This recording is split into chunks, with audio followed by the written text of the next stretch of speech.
Live from Coors Field in Denver, Colorado on May 20th, Houston Astros baseball. Today the Astros play the Colorado Rockies. Good afternoon, everybody. Bill Brown and Jim Deshaies, and the Astros are trying to avoid being swept. They have scored runs in this series. Today they try to put it all together, JD. Very much like the series in Arizona on the last road trip. The Astros getting it done with the bats, but not so much on the mound. Today that job falls to Wandy Rodriguez. He seems to be the right man for the job. He's been good here at Coors Field in his career, and last time out he was outstanding.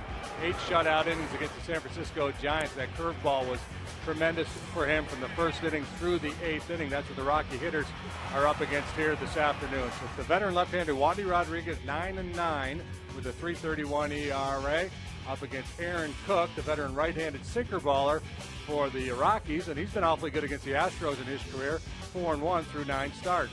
He's the longest tenured Rocky pitcher. Coming up next, it's Greg Lucas on the field, recalling what happened 1 year ago today. A pitcher in the outfield? Yes. We'll have more from Greg in just a moment.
Here in Denver.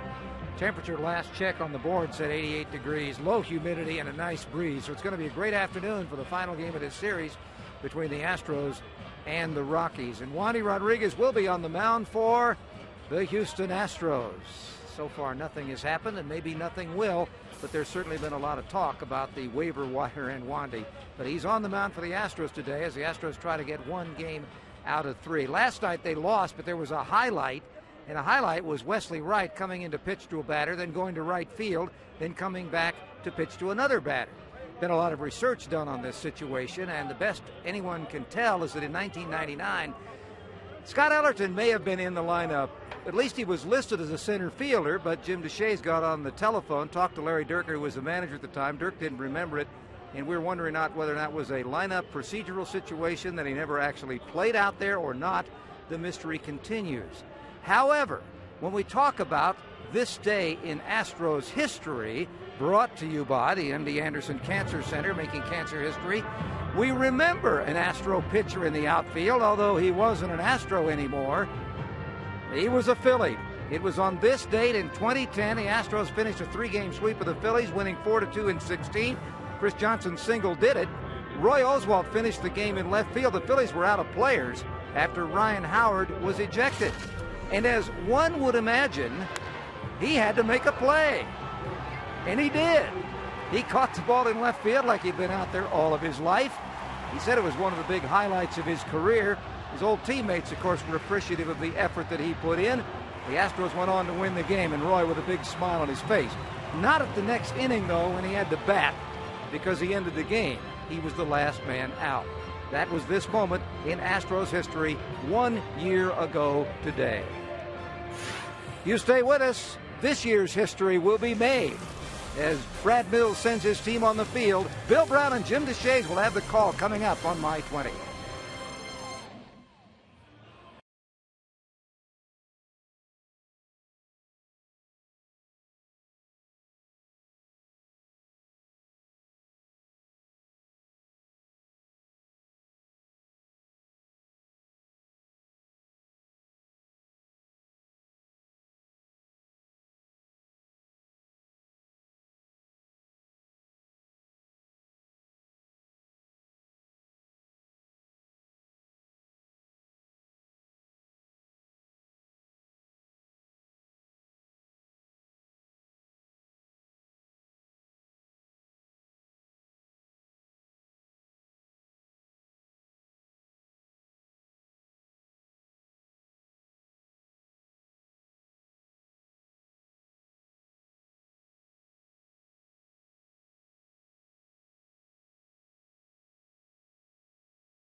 At Coors Field in Denver, final game for the Astros and Rockies at this venue. It's 87 degrees, humidity low 13, wind calm, forecast big bright sun. And we get to the Astros starting lineup as they try to snap a 3-game losing streak. They go with Jordan Schaefer in center field, J.B. Shuck in left, Matt Downs at second base, Carlos Lee at first. The right fielders, Brian Bogasevic, it's Jimmy Paredes at third base, Clint Barmas at shortstop, Carlos Corporan the catcher, Wandy Rodriguez the pitcher. It's a veteran right-hander Aaron Cook for the Rockies this afternoon. He's made 13 starts, missed a bunch of time early with a fractured right hand. 3-7, 5.23 his ERA. He sees walk 28 while striking out 27. He's a pitch-to-contact guy. Throws a lot of sinkers, gets a lot of ground balls when he is good. And he has not been particularly good so far this year. League hitting .317 against him. But knows how to pitch. Good, solid veteran. And he gets help from Young, Fowler, and Gonzalez, who made a spectacular play in the ballgame last night. Kevin Kuzminoff, fresh up from the minor leagues, over at third base. Tulowitzki, Ellis, Wigington making his 11th start at first base. Smells Todd Helton this afternoon, and Eliezer Alfonso is the catcher. It starts on this gorgeous day with the Astros preparing to move on after the game to San Francisco with Jordan Schaefer. This will be his third game with the Astros in the opener of this series. He made his Astros debut going 0 for 4, but last night had a pair of hits, drove in a run, stole a base, scored a run, made a good catch in center field. Schaefer opens the day with a .240 batting average. He has 1 homer and he's driven in 8. Left-handers have done a nice job against Aaron Cook this year, hitting .345 against him. So Brad Mills has got 3 left-handed bats and 2 switch hitters in his lineup today. This is in the air to shallow left field. Troy Tulowitzki goes out. Makes the catch in front of Eric Young Jr. 1 out. And Cook is successful with that sinker. He will get a ton of ground ball outs. He's had 15 ground ball outs in 2 different starts in his career against the Astros. Those are the numbers you referred to, JD. Yeah, both righties and lefties hitting him well, but lefties 345. That's a big number. It's a sinker, not a hard throw. He's going to throw 88 to 90 miles an hour with sink, slider, curveball, and a straight changeup. 275 for J.B. Shuck. He takes ball 1. He has a .356 on base average. He's drawn 5 walks. He looks at that one as well. Shuck came into the game last night late.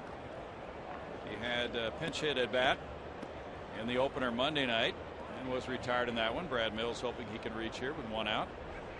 And he has a 2-0 pitch to look over. Cook pounds the zone, and it's a strike.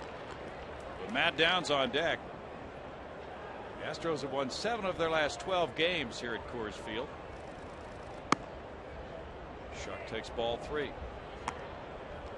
Cook has spent time on the disabled list, limiting him to 13 starts this season. He has a 1-out walk. Shuck's aboard for Downs.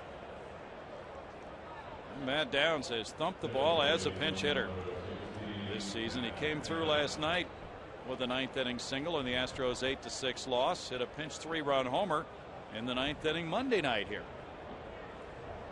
He takes the start at second base, bringing up a .270 average with 7 homers. He's driven in 30. Now leads the majors in pinch runs batted in, and he's tied for first in pinch homers.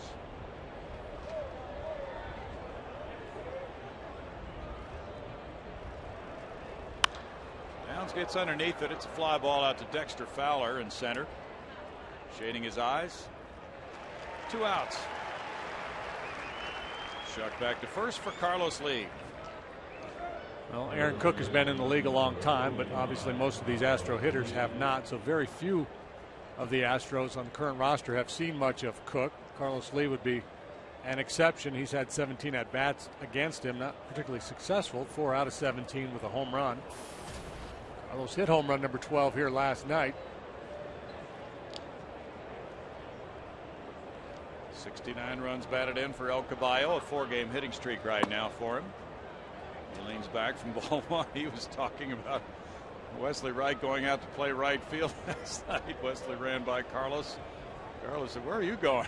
There's that 4 for 17. Carlos was pretty stunned that Wesley left the mound and headed for right field. He hadn't seen that in an Astros uniform. That was kind of fun. Wesley Wright came into the ball game last night and faced Carlos Gonzalez. Then Troy Tulowitzki was due up. So Brad Mills brought David Carpenter into the game to face Tulo, but he wanted Wesley to face the next 2 hitters, Helton and Smith, who were left-handers if need be. So he went and played right field for a batter and then came in and punched out Helton. I mean, it worked beautifully. And Brad telling us before the game today, he had called out to the bullpen. He let everybody know. He let all the principals know what his plan was. That's toward the gap in right center field. Shuck heads for third base. He should be able to score on this. An extra base hit for Lee. Shuck around third will score easily to make it 1-0 Houston. RBI double for Lee. 70 runs batted in for El Caballo. That's a 5-game hitting streak now.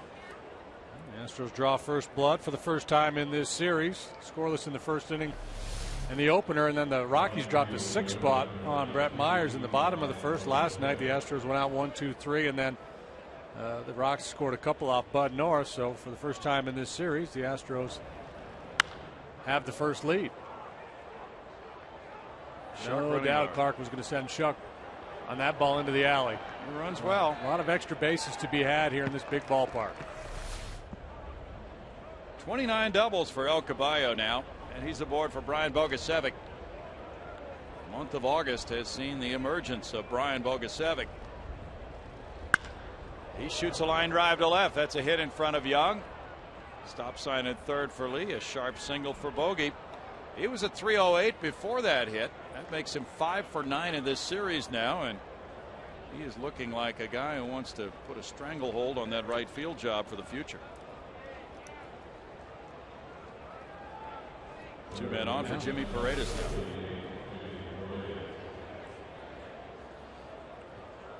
I think he's won the straw vote anyway. See how he does in the primaries. It's a 6-game hitting streak now for Brian. Problem there, he hit it too hard for Carlos to score. Sure did. And he mashed that line drive. He's now 8 for his last 18. Now Aaron Cook faces a man who went deep last night.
You'll play hard. You try to press the issue, but you got to make sure you don't run into outs. And that big aggressive turn, I'm guessing he was thinking that that ball was going to go to third base.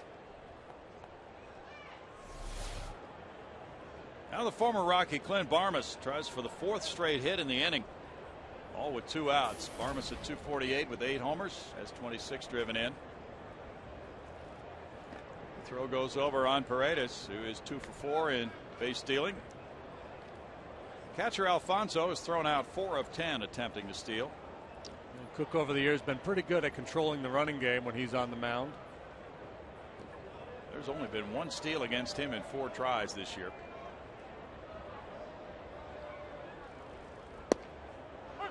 Strike to Barmas. Hood has been greeted well by these Rockies fans in his return to Coors Field for the first time in a different uniform. He's 1 for 7 in this series. Has a .283 career batting average at Coors Field with 35 bombs here. Paredes drawing attention. Rockies have won 4 in a row, the first 4-game winning streak they've had since mid-June. They are 8.5 games out of the lead pace being set by Arizona.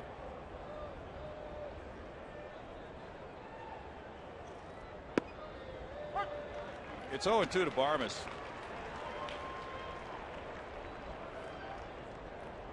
Rockies will be in Houston in September. Cook starting to lean a little more heavily on the breaking ball as he waits for that sinker to come along.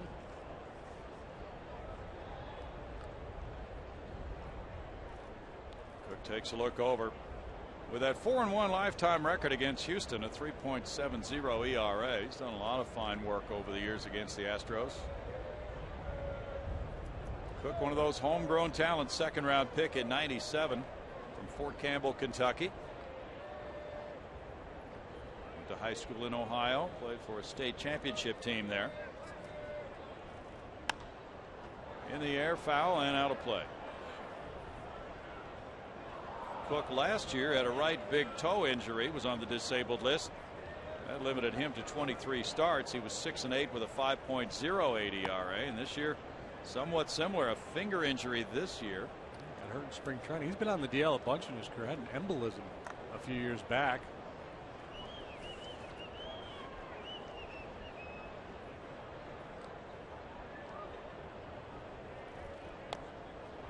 Foul ball and still 0-2. Cook was on the DL with a right pointer finger injury, suffered during spring training, fractured right pointer finger. He didn't make his first start for the Rockies until June 8th. They got him set up to come in, but the Rockies obviously know Barmes well, and he's pretty good inside, so they're going to stay away. Paredes takes off. Here's the throw going through, and now throw back to the plate, and Bogusevic is out. The Astros try to steal a run, but the Rockies limit the damage to 2 Houston first inning runs on 3 hits with a man left. We go to the bottom of the first, and Wandy Rodriguez will be on the mound with a score 2-0 Houston.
Jim Tracy's starting lineup for the day, and it's Eric Young Jr. in left field, Dexter Fowler in center, Carlos Gonzalez in right. The shortstop is Troy Tulowitzki. Ty Wigginton plays first with Kevin Kuzman off at third. Eliezer Alfonso the catcher, Mark Ellis at second, and Aaron Cook the pitcher. Well, Wandelis Rodriguez for the Astros this afternoon. He's made 10 starts against the Rockies in his career, 4-3, 4.25. Better than that here at Coors Field, 3-2 with a 3.62 ERA here at this yard. And it's Shunk, Schaefer, Bogusevic in the outfield this afternoon. Paredes, Barmes, Matt Downs with the start at second. He's over there with Carlos Lee on the right side, and Carlos Corporan is the hind catcher. Eric Young, switch hitting left fielder, first man up, taking ball one. 238 for Young, no homers. He's driven in 8. Wandy throws a strike, and it's 1-1 for him. With Wandy on the mound, Todd Helton takes a seat today. Seth Smith with a big home run last night takes a seat as well. It's more of the speed lineup for Jim Tracy today, with Young and Fowler, real speedsters at the top of the batting order. Young's had 122 at bats, 45 as a right-handed batter, 289 from this side of the plate. He shoots that one on a line into center field. Young's aboard for Fowler now. And the Rockies, who are third in the league in scoring runs, have something going right from the outset. See how aggressive Jim Tracy decides to play it with his speed guys. I suspect they're going to be pretty aggressive. Wandy has not done a good job this year shutting down the running game. There's been 18 steals and 20 tries with Wandy on the mound. Jim Tracy had some complimentary remarks in the Denver paper today about Wandy being a gritty competitor. Dexter Fowler 264, no homers, 33 runs batted in. Fowler has 3 hits and 8 at bats and also a couple of walks in this series so far. He's not going to go anywhere if he's going back to the base with the pitch as he was there. Carlos Corporan does not have good numbers throwing out base stealers this year, but his throwing has been improved lately. Early on, he was missing almost every time on the shortstop side. Lately, he's been throwing the ball better. Rockies stole 3 bases last night, but Humberto Quintero made some nice throws. Corporan has caught 5 of 39 trying to steal. A 13% success rate. Cargo's on deck. Curveball missing, and it's a 1-ball 1-strike count. Of course, the rumors have been swirling about Wandy after reports came out that the Rockies had claimed him on waivers, and if true, that gave the two clubs 48 hours to work out a deal, and there's no report of anything happening on that front today. Very quiet, but it had to weigh a little bit on Wandy's mind, the possibility that he could be leaving Houston soon. And that's one thing a player just has to try to block out to the best of his ability when he's playing ball. Oh, yeah. Once you get down in the bullpen and start your warm-ups, that stuff goes away.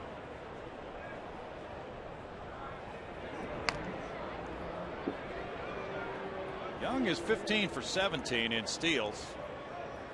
Rockies are 5th in stolen bases in the National League.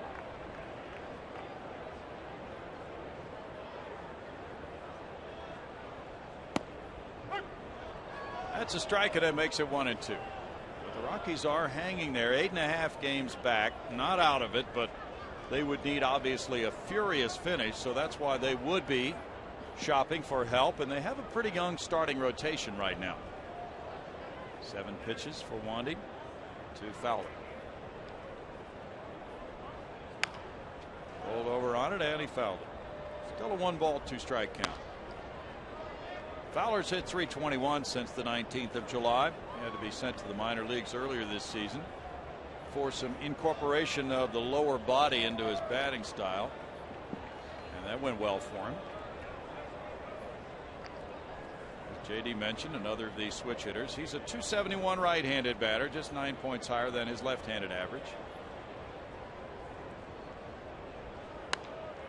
Fouls that away. Rockies are 6-2 on this homestand, though, so they've made up some ground. While Arizona's gone 7-4, San Francisco 4-7. The Giants have lost 17 of their last 24. Now they lost again last night. Not exactly the kick you're looking for in August heading into September. And apparently they have claimed Heath Bell off the waiver wire. That's hit well to left center field. Chuck on the run, way back, diving. It's going to roll all the way to the wall, and that'll score Young. Fowler is streaking to third base. He'll make it there easily with a stand-up RBI triple. First triple of the year for Fowler. Chuck laid out for it after a long run, and it's 2-1.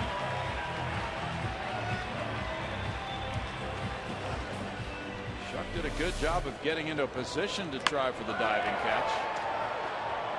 Yeah, just we talked about it all series, and we talk about every time we come to Colorado. It's just such a spacious outfield to cover. It yields many doubles and triples. And the Astros' early lead cut in half before there's been an out retired, and it's going to be awfully difficult to stop this one. And rarely do you see the let-up triple. Usually in triples, the guy's diving into third base or just going hard all the way, and he was able to cruise in. There's strike one to Gonzalez. A streaking Carlos Gonzalez with an 11-game hitting streak, a .288 average, 22 homers, 80 runs batted in. He's driven in runs in 8 straight games now.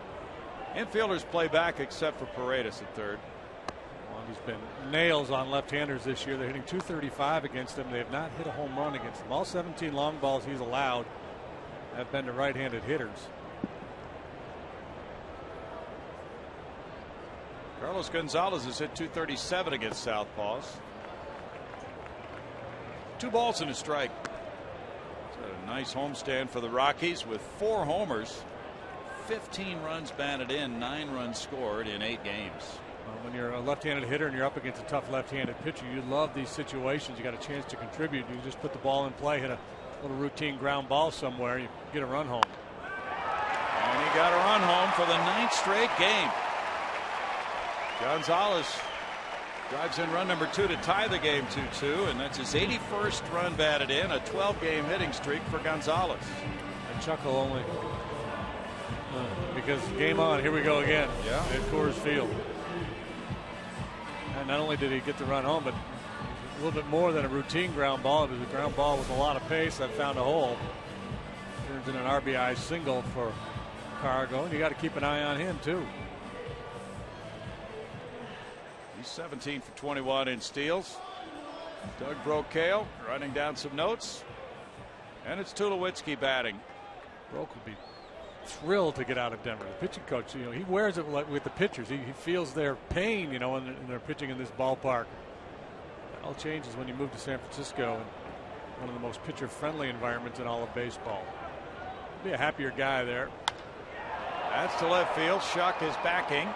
Shuck on the track. And at the wall he leaps, and that one was very well hit for a 2-run shot for Tulowitzki. The Rockies come firing back with 4 in the first with nobody out to lead it 4-2. Tulowitzki with his 26th homer. Now has 89 runs batted in. The Rockies just need a double hit for the cycle here.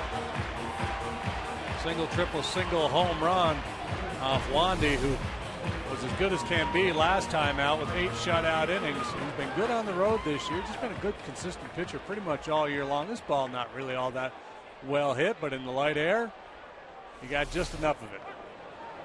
Just got over Shuck. Now Ty Wigginton looks at the first pitch. It's strike 1. Wandy with a 3.62 career ERA at Coors before this inning.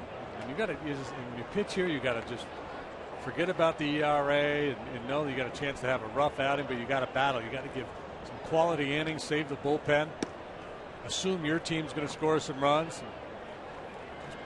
Just kind of have that Jack Morris mentality of hanging in there. Battle, battle, battle. Wigginton went 2 for 4 in the opener Monday night. Now he dribbles this one. Fair ball for Wandy. He bare hands throws and gets him at first. Round number 1. Took his time with it. Made a good play. He had Wiggy going down the line, who is not a speed demon. Didn't have to do anything reckless. Just good, solid play here by Wandy, and then got something on the throw.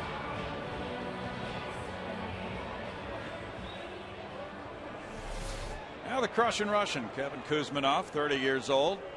He was hitting .221 for Oakland. Strike 1. Had 136 at bats, and in his career .255 with 82 bombs. He's driven in 345. Third base has been a bit of a black hole for the Rockies here, and Kuzminoff is going to get a chance to claim some playing time. This is his first major league action since June 5th at Boston for Oakland. It's 1-2. And then he was outrighted to the minors on June 10th by the Athletics. It's a pretty good change of venue for him. You go from Oakland to the minor leagues. One of the best hitters parks in all of baseball. In his own backyard. He grew up here in Evergreen, Colorado. This is a pretty good deal for Kuzminoff. Sure is. 2-2, and as you indicated, there's an opening at third base. So he has that opportunity for next year. He was traded for a player to be named later. Ground ball, backhanded. Jimmy Paredes sets up, makes the throw across. 2 down. Astros had several problems on the infield in last night's game, and the Rockies were able to capitalize along the way on their 8-6 win. Both clubs with 10 hits last night. The Rockies had 11 hits in the opener, and the Astros had 15. So it looks as if we're right on track for both these clubs to be in double figures in all 3 games of the series. Eliezer Alfonso, a .259 hitter with 1 homer, has driven in 7. Is it back, strike 1? Alfonso, the backup catcher. Those guys have gear, will travel. This is an 8th different organization. Originally started with the Cardinals way back in '96. That's a liner out toward left, and it's in for a hit in front of Shark for the 5th hit of the inning. Wandy, after 8 shutout innings against the Giants in his last start and a 6-0 win, is getting rocked here. It's Mark Ellis batting.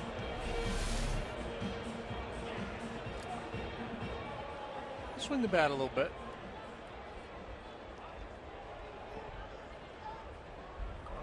Draw a charge. Ellis, another former Oakland player, looks at ball 1 in tight. 266 for Mark, 3 homers. He's driven in 15. Had an RBI in the opener of the series Monday night, going 1 for 3 with a walk.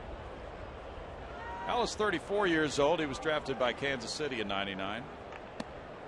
I mentioned that Heath Bell's been claimed by the Giants, so those clubs, the Giants and the Padres, will have a couple of days to work out a deal. And sources are reporting that Jason Kubel, Jim Thome, Carlos Pena have all been claimed by various clubs.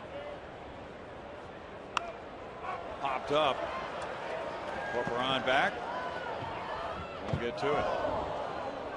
Teams want new players to be eligible for the postseason. They have to be on the roster prior to September 1st. Ryan Wilson. It'd be interesting to see if those two teams within the same division can match up and make a deal.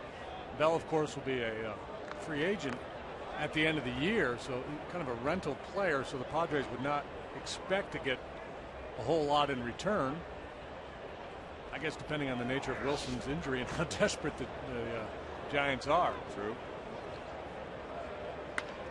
Grounded foul. Ramon Ramirez lost the game for them last night in the 9th inning, and Giants, of course, at this point have done everything it would seem almost humanly possible to shore up a struggling ball club. They just keep acquiring players here for the stretch drive. So far, most of the deals that were made prior to the trade deadline have not really worked out so well for these contending clubs. No, they have not. Beltran got hurt. He just got activated last night. Jason Marquis was bad and then hurt for the Diamondbacks. The Pirate guys, those deals didn't really work out. I think Ryan Ludwig is going on the DL now with back spasms. It really didn't matter because they've been in a downward spiral. Soft fly ball, and we'll go back into the seats. Pence and Bourne deals have worked out well for those clubs. Yeah. Keppinger was a little banged up for the Giants for a while. You know, the other thing that's worked out quite well for the Phillies is not a deal, but just John Mayberry Jr. hitting like crazy. Hitting like his father. Yeah. 3-2 to Ellis now. The Astros have made a move. Sergio Escalona has been placed on the disabled list before the game today. So Brad Mills is reduced to one lefty in the bullpen now, Wesley Wright. And they'll be getting a player for the bullpen tomorrow in San Francisco, Juan Abreu. Right-hander was part of that Atlanta trade. Will be coming to San Francisco to join the Astros bullpen. Right-hander who can really throw hard. Control's a bit of an issue, but been known to touch 98 on the radar gun. Runner going, and it's grounded to Paredes. No. Oh, wrong throw there, and safe at first. The runner was moving on the pitch, so Paredes was not rushing, and he thought he had a force at second, but he didn't get it there in time. In fact, Downs wasn't even at the bag. The play was to first. Right, the play's to first. With the base runner moving, everybody in the infield knows that the play is to first base. That allows the second baseman to hold his ground and not worry about having to go over and cover. And Paredes made an error in judgment last night too, making a throw to second base where he should have gone to first. And this is kind of, when he came up and talk was, he's kind of raw. And these are examples of it. Just, doesn't have a lot of experience in the game, and some of the decisions aren't there. And I mean, he's done a lot of really good things. The plus minus for Paredes still really swings far to the plus side. And you just got to tighten that up a little bit. You got to kind of learn the game. The skills are there now. You just got to learn the game. We don't have an error showing on the board. Thought we heard an announcement about an error, but we'll check. I don't know if you can give him an error other than a mental error. Right. Now Aaron Cook, a 185 hitter, is driven in two. Just a fielder's choice and a mental error. Yeah. what it's looking for now. A little more work for Wandy on a hot day at altitude. This one's rolled, and shortstop Barmas takes care of it for out number 3. Well, the Rockies have a big 4-run first inning on 5 hits. They strand 2, and it's 4-2 Colorado.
You know, you can catch the Astros at Minute Maid Park when they host the Pirates next week, August 29th through the 31st. With dynamic pricing, you can purchase select field box tickets starting at only $20. That's a savings of $21. Visit Astros.com/dynamic for this incredible deal. Astros back home next week. Thank you, Greg. We look forward to that homestand coming up with Pittsburgh and Milwaukee. Fans here enjoying the food. Nice hat there. Good lid, Browning, on a hot sunny day. Yeah, beautiful chapeau. Some Astros fans here. By the way, we got a note from Blake Petrash of Ganado, Texas. He and some of his friends, pardon the mispronunciation, Blake, are in section 226 today, having a good time. Clint Barmas at the plate. And there's ball 1. Barmas was at the plate with an 0-2 count when the Astros tried the double steal. And Bogusevic was out at the plate on a 2-4-2 play, so Barmas gets a fresh count here. Cook falls behind him, 2-0. Not only a fresh count, but he went from 0-2 to 2-0 now. See if our caught stealing theory holds up even after an inning has gone by. Maybe so. 2-1. Corporan and Rodriguez to follow. And because he was down in the count like that, that's why you put that play on. I feel like your hitter's in the hole. It's worth a shot to gamble with that double steal. Well, Barmas takes advantage. He crushes one to left center field, and Clint Barmas comes back to Coors Field and rips one. Home run number 9. And it's game on right here. 4-3 ball game as Barmas hits one a long way. It's his 36th home run in this ballpark. Really, really interesting. You could make a case, and it's a little bit of a wobbly case, but I'll make it anyway. That caught stealing led to this home run because it changed the count, changed the at-bat. Now he's up there in a favorable count.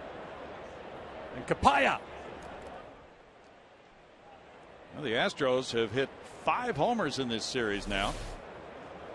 Get him now, boys. Corporan hits a bad hop base hit up the right field line. He heads for second base. Deep into the corner. And now he's going to keep going as the ball got away from Cargo. He's going to make it into third without a throw from Ellis. That ball took a rugged hop past Wigginton. And it was hit well. Numbers not good for Carlos, but lately he's been getting some very good swings from the left side of the plate. That 3-hit game not too long ago and was really squaring the ball up. And this ball he really unloads on. Cook continues to miss up in the zone, and he just cannot afford to do that. Watch your lips, Wiggy. Yeah. And then Cargo, as he pursues this ball, gets a little too close, and then the carom kicks right by him. Looks like it's ruled a triple. It is a triple, and Corporon gets his first 3-base hit of the year. Now Wandy Rodriguez looking at ball one. Wandy has 7 hits this season in 48 at bats, a 146 average. Infield playing back with nobody out. A little surprised by that with Wandy up there. Yeah. Team cycle already. And he rolls one into right field for an RBI single to tie the game 4-4. Well, that one got by Wigginton. It was playing in about even with the base, and Wandy had enough on it to pick up an RBI single for his 3rd run batted in. It's starting to look like a softball tournament here. Settle in, folks. One of those offensive showcase games.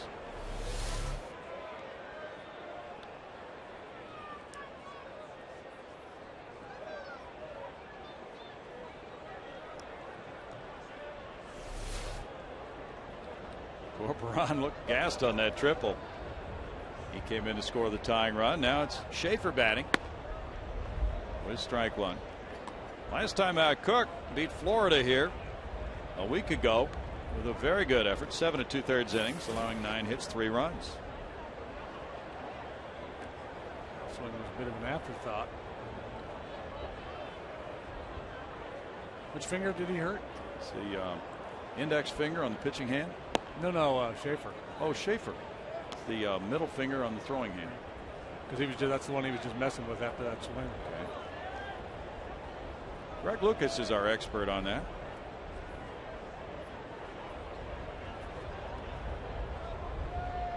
Right in the joint. Yeah, it's right in the joint. It's stiff. It'll be a little stiff. Actually, it'll be an oversized knuckle for the rest of his life because of the calcification around it. But by the end of the they say by next spring he won't even feel it.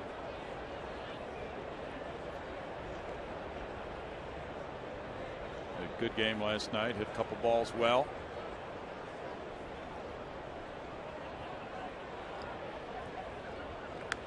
Schaefer fouls it back. It's really kind of an unusual thing to be traded while on the disabled list. He had to wait a few weeks to get into his first action with the Astros, go on a minor league rehab assignment.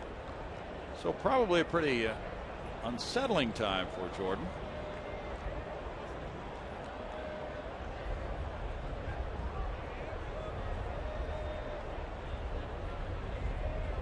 Shucks on deck.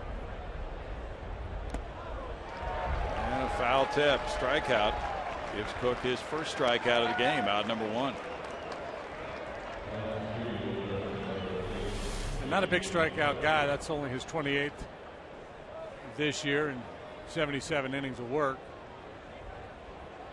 Comes with the breaking ball, which has been his best pitch today. The sinker is typically his best pitch, but today the breaking ball has been better for him.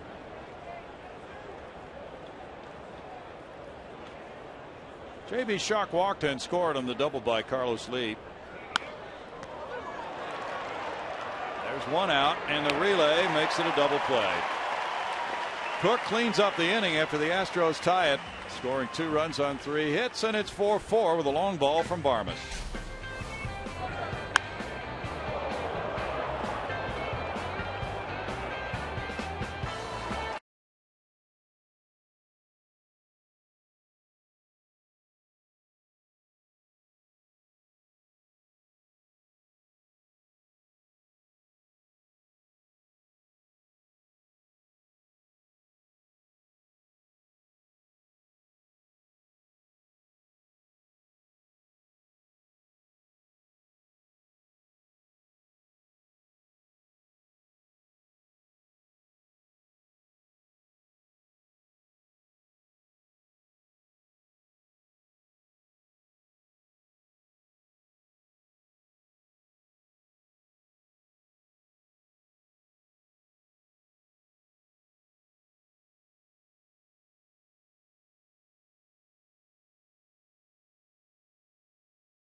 Very warm day at Coors Field in Denver. Well, the Rockies a 34-33 home record. They'll be headed out on the road after the finale of this homestand today. They're off tomorrow. They'll open in Los Angeles Friday night against Ted Lilly. Esmo Rogers on the mound. That guy took one in the coconut. Yeah. He's not trying to stay cool. He's just trying to reduce the swelling. He's got a great seat right by the Rocky dugout. That high pop foul earlier got him right on the coconut. Oh well. It'll be all right. Rockies batted around in the first inning. Now here's Young again already in the second. Led off there first with a single. There's strike one for Wandy.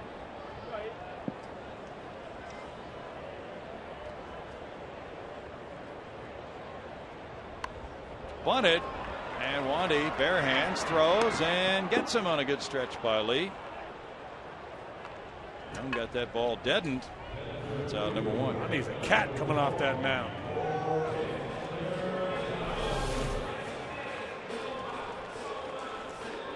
A little more towards third base. He's got himself a knock, but that's a pretty play there by Wandy.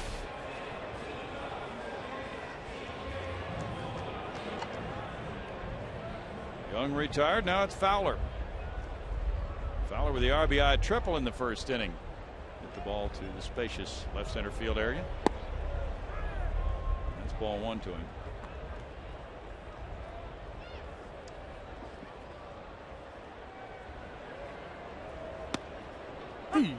Strike makes it 1-1. Wandy last time out with the 8 shutout innings against the Giants made it his 7th start of at least 6 innings without giving up a run this season. Foul ball past Paredes, so he really has taken the opportunity to put together some outstanding games. And of course, as the other Astros starters have experienced, there have been losses without a whole lot of run support, but his record 9-9, 23 starts with a 3.31 ERA really is a standout record on this club with a 42-87 record. 2 balls, 2 strikes. In his first 86 starts, he went 28-33 with a 5.17 ERA. Since then, 43-40 with a 3.35. Liner goes foul and ricochets out to Shuck.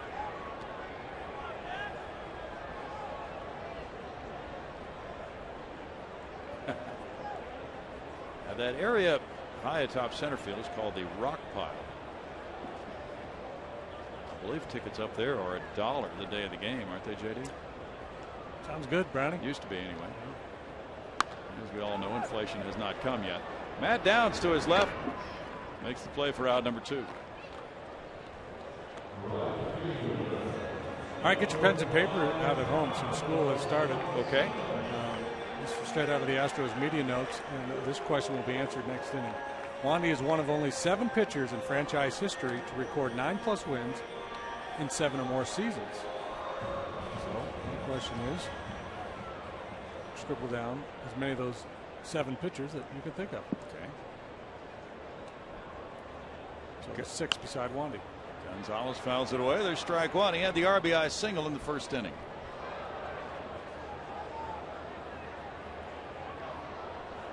Allison Footer has been doing some research on that game in 1999 involving Scott Ellerton of the Astros. Line and Downs is there with a diving catch for out number 3. Downs right there with good timing on the dive to his left. Ends it in the Rockies' second. Vastly different inning here, 1-2-3 compared to the 4-run first.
friends with Matt Downs, who made that diving catch on the line drive by Gonzalez. He looks at strike one. He had a fly ball to center in the first. That one rolls up the middle and trickles behind second base for a hit. Ellis got to it, but Downs is aboard with a leadoff single.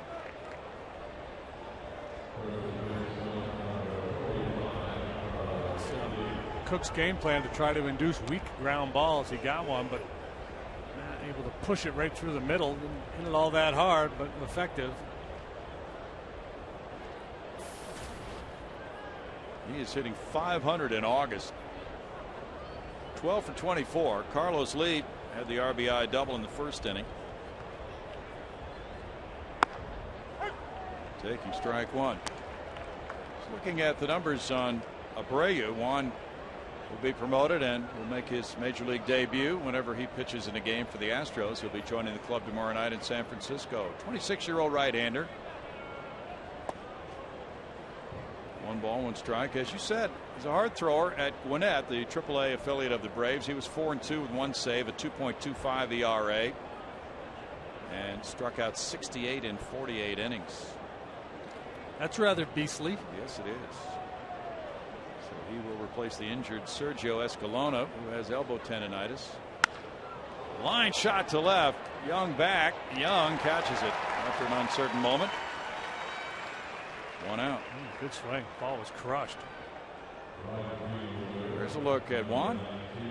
After that good work at Gwinnett, very good work at Oklahoma City as well.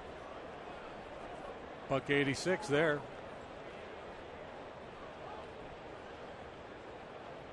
Allison Footer sent us a note about Scott Ellerton playing center field in that game 99. We started to mention that a while back. We're not sure he ever played there. He was listed on the lineup card. I'm pretty sure he did not play. I would bet my house on the fact that he didn't play. Wow. Okay. Because I would have remembered big Scott Ellerton loping out to center field. It was part of that suspended game. And so I'm sure what happened was they put him in the lineup because they wanted to wait and see with the resumption of the game who the Padres were going to pitch. Mm-hmm. And so once that was established, then they just replaced him with, I believe it was Glenn Barker. We have a scoring change on the first inning. Fielder's choice by Ellis. That's now been ruled a hit by the official score. That was the ball to Paredes left. Hit? No, it's not. Come on, official score. It's being called a hit. You're better than that. Well, evidently there was a phone call placed from somebody like Carney Lansford. Brian Bogusevic, .418 in the month of August with 4 homers, has 11 runs batted in. That game in '99 was suspended in the bottom of the 8th inning and then resumed weeks later. And when it resumed in the top of the 9th, Jose Lima was listed as the third baseman. Scott Ellerton was listed as the center fielder. And then Ellerton left and Glenn Barker replaced him, batting second. Line shot into left center field. Bogusevic cracks one out and it's bobbled. And here's the first to third play, and now Bogusevic into second, but he's safe. Looked like they had him, and Downs went to third. Bogusevic moved up to second behind him. It looked like the throw beat him, but Bogey got there, and he's 2 for 2. Well, we talk about it all the time. Big area, a lot of turf to cover for the outfielders, and long throws to make because of the depth of this outfield. So be ready to take advantage of these situations. Here, it's a little bobble out there by Fowler that sets it all up. That's his 6th error. He's busts into third. Instead of making that throw directly to second base, he throws it to the shortstop, and that allows Bogusevic. So the physical error followed by the mental error, and the Astros have 2 runners in scoring position. Bogusevic really turned it on and clearly got there ahead of the Ellis tag. Jimmy Paredes has runners at second and third with 1 out. He rolls one to the right side. Wigginton, as the run scores, will take the out at first. RBI for Paredes. Number 2 of the day for Jimmy, number 12 of the season, getting Downs home, and Bogusevic advances to third on out number 2. Yeah,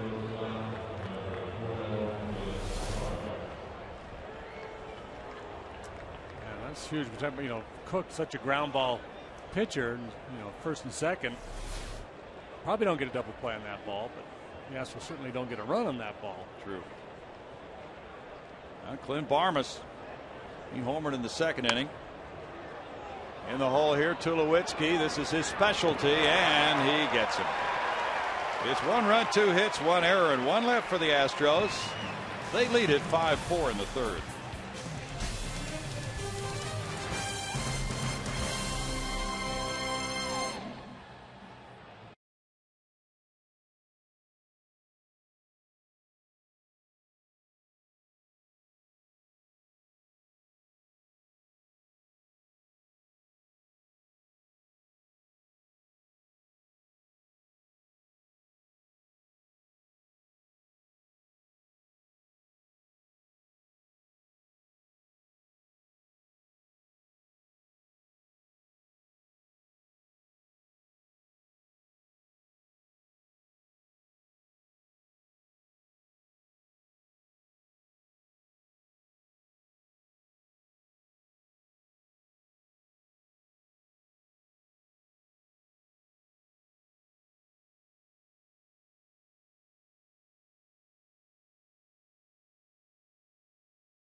AT&T, rethink possible. And by Jack in the Box. Come try the new jumbo breakfast platter for just $2.99 plus tax at Jack in the Box participating restaurants. Astros have the lead again, 5-4. Those people have no idea what's going on here. But Bill Brown and Jim DeShays do, and they're up in the booth. Looks like fun. Beautiful river to kayak on. Nicely navigated right there. Oh, man. Staying within himself, not being in a hurry. One stroke at a time. Tulowitzki lines one to left. That's a single. Hit very sharply after he homered in the first inning. He rocked that one as well. So strap yourselves in, folks. It's one of those days. 5-4 already in the third. This guy's got a chance to be a pretty good player. Yeah. He's a good high ball hitter. We showed you that graphic last night. He likes the ball up better than down. That's 7 hits for the Rockies. The Astros have 8. Ty Wigginson's the batter. He grounded back to Wandy in the first inning. Ryan McTaggart has written a story on Astros.com today. He has talked with the Astros general manager, Ed Wade. And Ed has said, I can't make predictions. I don't predict what could happen. But my gut tells me at this point there's no reason to believe that Wandy will be pitching anywhere than wherever we're playing in 5 days, which is Houston. 2 balls, no strikes.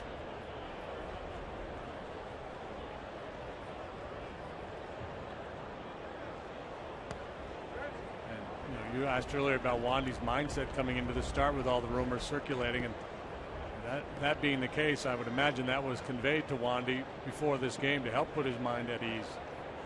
Probably no guarantees made, but maybe something along the lines of highly unlikely anything's going to happen, so just go pitch.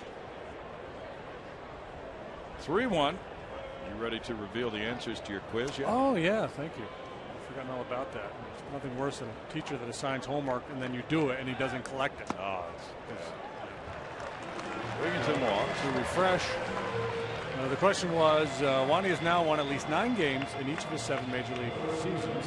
One of only 7 pitchers in franchise history to do that. Who are they? And they are the likely candidates. Negro 9 times, Durker 9 times, Oswald 8 times, Ryan 8 times, Don Wilson 8 times, and Mike Scott 7 times as well. If you got all those right, go to the head of the class. Norris and Rodriguez 23 and 26, all others 19 and 61. Kuzmanoff is the batter with 2 on and nobody out. Grounds it foul. There's strike 1. Not exactly spawn and sane and pray for rain, but he's guys doing their fair share of the heavy lifting. Wandy is 10th in Astros history in strikeouts. He's 10th in starts. He is the remaining player for the Astros who performed in that 05 World Series.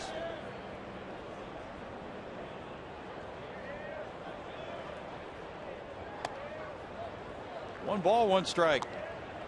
The Mets lead at Philadelphia. It's 7-4 in the bottom of the 7th inning. David Wright hit home run number 11. Just trying to get a little revenge after being thumped the last 2 nights by the Phils. Nick Evans has driven in 4. He also went deep. 1 and 2. A lot of weather concerns now for the weekend with Hurricane Irene moving that way. Yeah, the Marlins have scheduled a doubleheader for today. Instead of playing tomorrow, they're going to play a doubleheader today and then get out of town. They're playing the Reds. Late swing there by Kuzminoff, and that's a strikeout, which is very welcome on that Houston bench as Wandy gets number 1 of the day. It's the old emergency hack right there. Looking for one pitch, you get something else, and you know you're fooled, but you better take a whack at it. Yeah. By the time you process all that, it's too late. Now a double play ball ends the inning for Wandy. Alfonso singled to left in the first inning.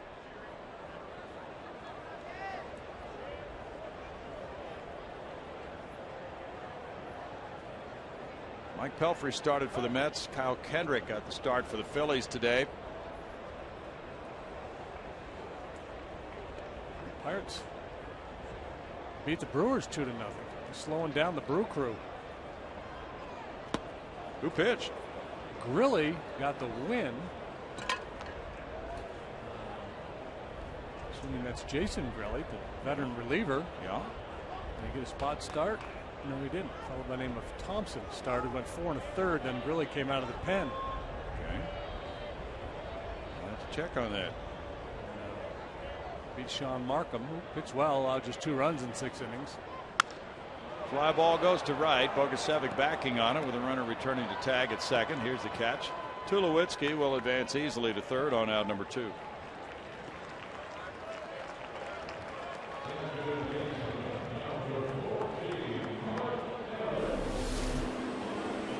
Tulowitzki with the read knows that the ball is going to be caught, so he gets back in plenty of time. Drift off the base, read the ball, because if you feel like it's going to get over his head, you want to be able to score. But once you realize he's going to make the catch, you hustle back and tag and advance.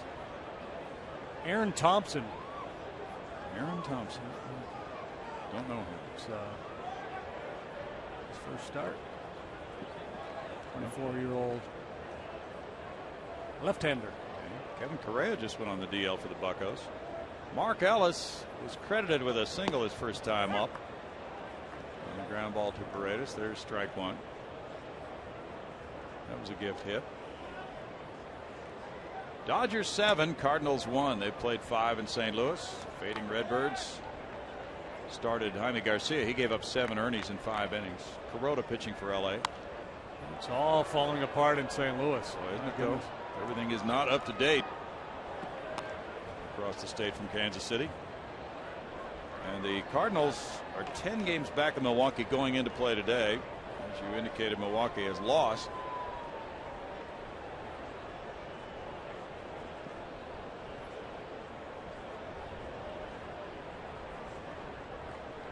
Matt Holliday got a moth in his ear the other night. Like Mike Sims so many years ago for the Astros. That's right. Dave Labossiere had to dig it out in Atlanta. 1 ball, 2 strikes. You ever had one of those? No. That can be that would painful. freak me out. Yeah, it can be painful. Mouth crawling around in your head. Well, they burrow deeper and deeper and get up against your eardrum, so that is not a pleasant experience. Did you go down that road? You been there, Brandon? Yeah, I was trying to drive to the hospital at the time. It's rather painful. Not a good idea. Yeah, the first thing they tried to do was shine a light in his ear, hoping trying to get the mouth to come to the light, as bugs are inclined to do. Well, it was explained to me they have no reverse gear, so you can't really get them to back beep, up. Beep, beep. No. That's not going to be happening. 2 balls, 2 strikes. Fairly embarrassing, though. Pulled out to Jimmy Paredes left. This time he goes to second, and Downs is there, and everything works out in the third inning for no runs, 1 hit, 2 men stranded, and the Astros lead at 5-4.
Being 5-4.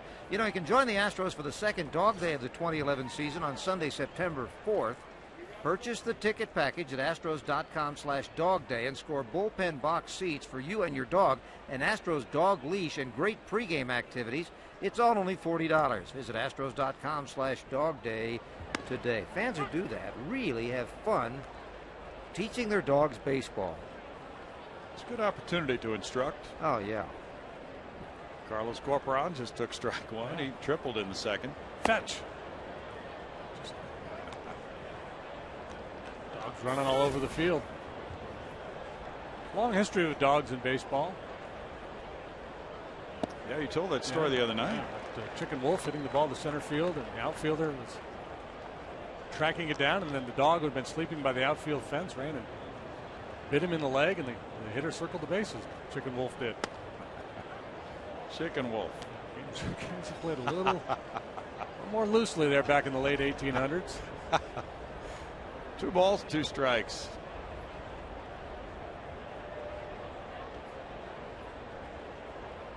Of course, Shotzi, Mark Schott's dog, was a frequent visitor to the field in Cincinnati. They used to get on the elevator with Shotzi. Corporan strikes out. That's number 2.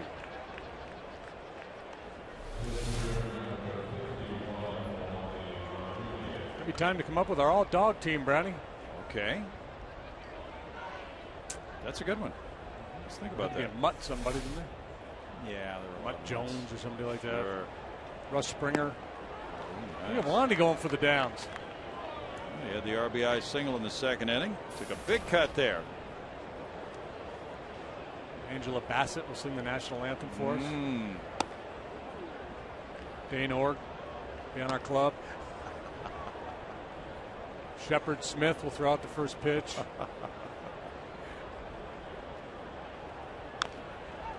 Foul ball makes it a 1-ball dogs, but not too many ball players. Joe Cocker, we could get him in there somehow. Yeah, he'd be involved. It's ballpark entertainment. But Austin Collie, wide receiver. That works.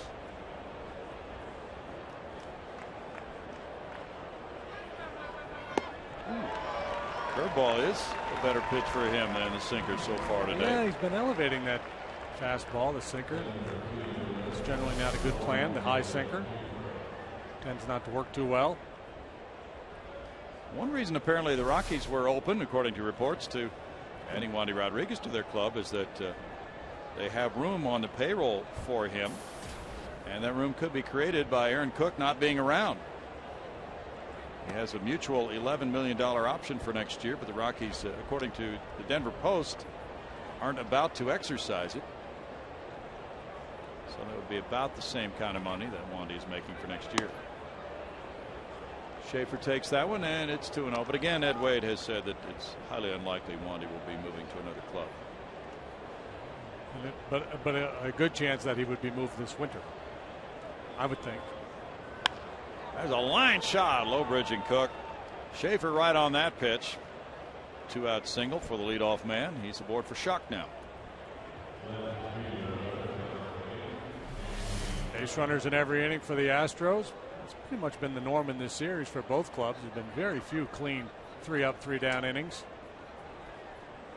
Good solid line drive singles. See if Jordan's able to snag a bag here, get into scoring position for Schuck. Yeah, just thinking about that because he has been a good base stealer. And this is a good running situation. Schuck does not have a lot of power. He has walked and bounced into a double play in this game. So there would be every reason to run if he can get the base. But he's got to feel comfortable with that situation.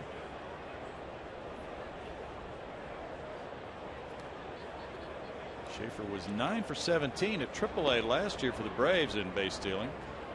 He's got quick feet with his pickoff move, so that'll tighten the lead up a little bit. Bobby Meacham's got the stopwatch down there. And with all the base runners the Astros have had, they have a real good idea on the times for Cook to home plate.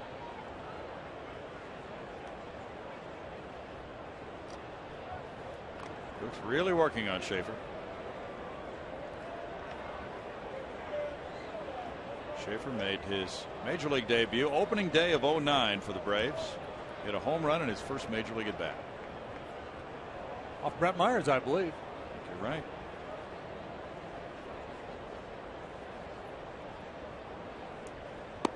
Schuck takes a look at it. I wonder who was the first guy to bring that up when Schaefer joined the club. Oh, yeah. Schaefer mentioned it to Brett, or Myers did to Schaefer. Well, they both knew about it. I remember you. Brad Mills is a patient hitter at the plate who takes pitches.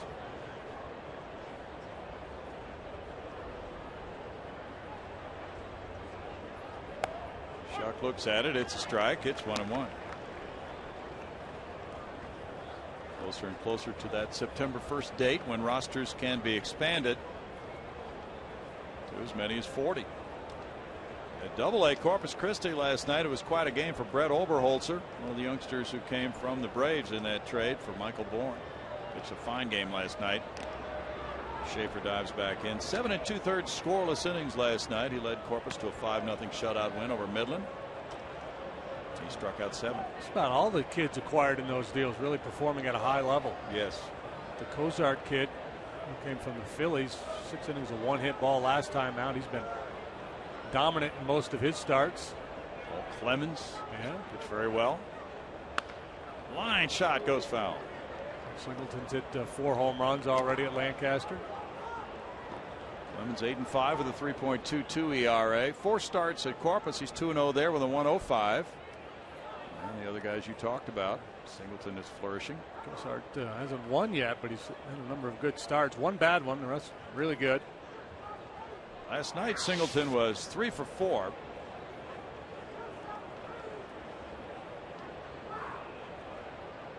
Runner going here, and a foul ball.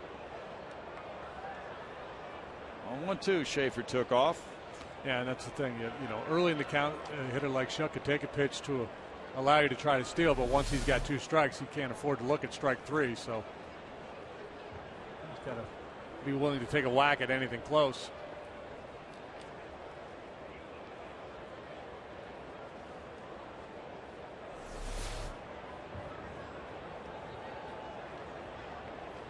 J.R. Tolles hit a 2-run homer last night for Oklahoma City. They lost 14-7. Now the throw goes over. Schaefer diving back in. Anderson Hernandez has put together a 21-game hitting streak, 4th longest in the PCL this year. He slithered along the ground. It's a good aggressive lead he's getting. We'll get a little more than that. Matt Downs is on deck.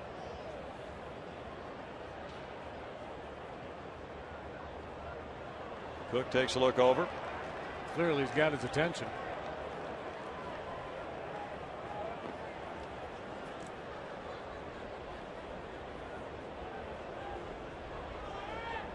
In Cook's career, he's 36-31 at home with a 4.56 ERA.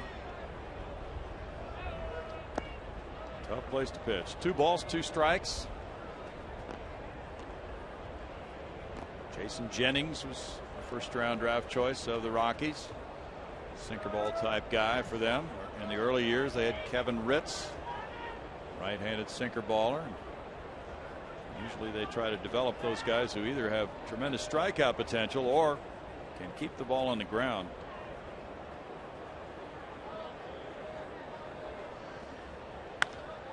That's in the air to shallow left field, and Young waiting for it. Takes it in for out number 3 with no runs, a hit, and a man stranded. The Astros still lead by 1, 5-4.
Leading.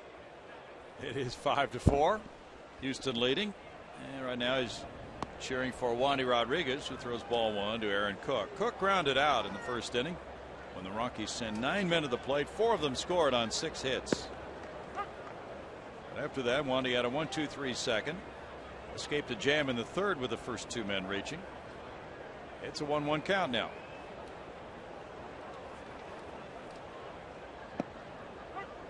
Strike makes it 1-2. Cincinnati and Florida just underway. No score after 1/2 inning in the first of 2 today. Homer Bailey pitching against Javier Vasquez.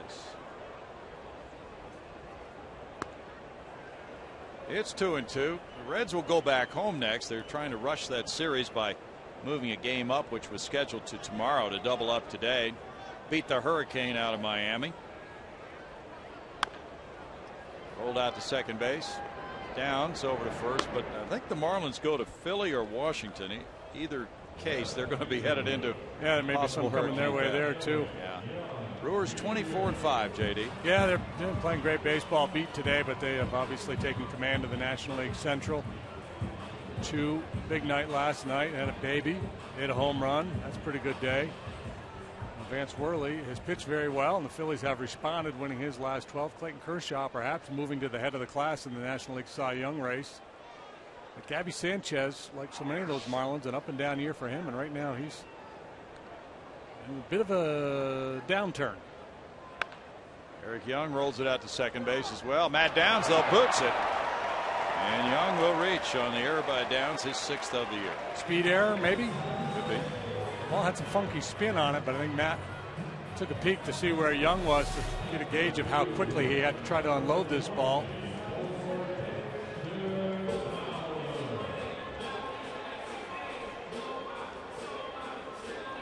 Whoop.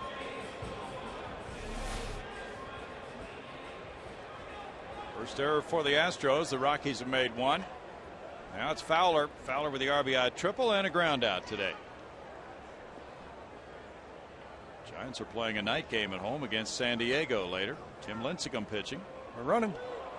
Carlos Lee with a high throw, and Barmas will not get the tag down. He tumbled over Young, who was able to get to second base. Barmas hung in there, but Young moves over with one out. Now, lefty on the mound, that's the play. Go on first move. Whether he's going home or first, you don't read it. You just see that leg up and take off. And it forced Carlos to make a good throw. The throw was high.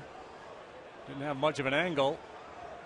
Barmas hanging in there to apply the tag, but Young in ahead of it. Wandy turns back towards second. Yeah, some of these base stealers, they get in the mood. You know, they steal one, they get a little greedy. Keep an eye on them. This fly ball heads to right field. Bogusevic positioning for a throw to third. Young will hold at second base. 2 outs. I would say there was about a 69% chance he would have been able to advance to third base safely. But I think he made the right play because that catch and right was the second out, so there wasn't as much to be gained by going for it. True. And he's fast enough to be able to score on a 2-out single.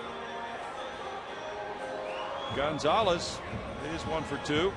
RBI single to right in the first. Line shot, and a diving Matt Downs caught it in the second inning. Lincecum tonight for the Giants against Tim Stauffer for the Padres, who spoiled the Giants' evening last night. This one heads for center field and deep. Schaefer way back, watching the ball soar over his head, and that's a 2-run homer for Cargo, number 23. 83 runs batted in for Carlos Gonzalez. Slow start to the season for Gonzalez, but boy, is he ever kicking it in here in the second half. This reminds me of some of those series we've had against Josh Hamilton with the Rangers, just doing it all. And this is the first home run allowed by Wandy to a left-handed hitter this year, and he drops down on him to try to influence him even more, but Gonzalez will have none of it. He keeps that shoulder in and unloads his 23rd home run. That's pretty impressive stuff there. That kid can play the game. 6-5 Rockies. They've hit 2 long balls. Troy Tulowitzki belted the first in the first inning, a 2-run shot. He's 2 for 2. There's strike 1 to Tulo. Tulo and Cargo both having big days against the Astros.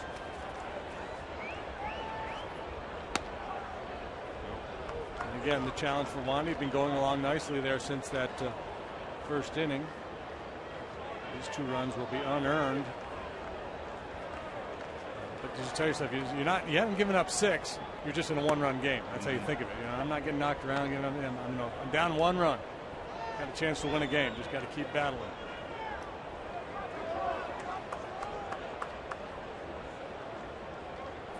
Just thank you, lucky stars, you're not in this division. Boy, you don't have to make many starts here. 3 balls and a strike. Wandy came into this game with a 3-2 record at Coors Field and a 3.62 ERA. Promptly gave up 4 in the first inning. Sooner or later, it's going to get you. Myers was undefeated here. He was 5-0 in this ballpark. Tulowitzki takes the walk. Number 2 of the day for Wandy. Well, we've talked about it for many years, going back to the Mile High Stadium days. The Rockies, that yes, home runs are going to happen here, but if they're solo, you minimize some damage. If you allow that to be a 3-run homer, following, we'll say, a couple of walks or an error and an infield hit, something of that variety, that's what mushrooms. It was the deal last night. Too many walks, too many missed plays, and now an error here today.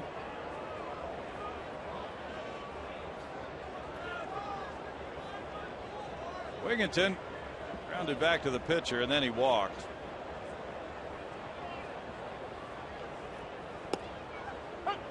Strike makes it 0-2. You talked about those guys who, like Wandy, have won 9 wins or more in 7 straight years. Joe Niekro, Larry Durker, Roy Oswalt, Nolan Ryan, Don Wilson, Mike Scott. That is very good consistency. Wandy at age 32 right now. And he's had his chance to get into the big league environment, be on some very good winning teams. Now things have shifted a bit, and he is really expected to do some consistent things in this rotation.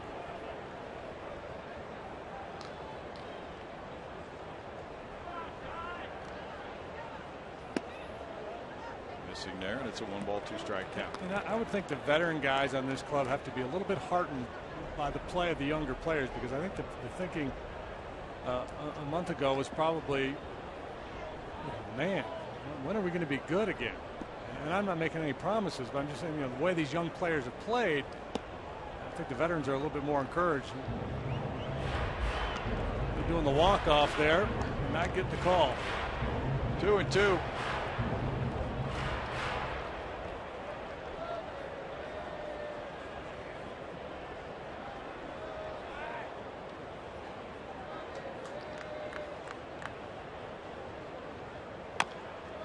Chopped off the plate, hit slowly. Barmas cuts in behind the mound and makes that play. In the 4th inning, the Rockies grab the lead with 2 unearned runs on 1 hit, 1 error, and 1 man left.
Six to 5.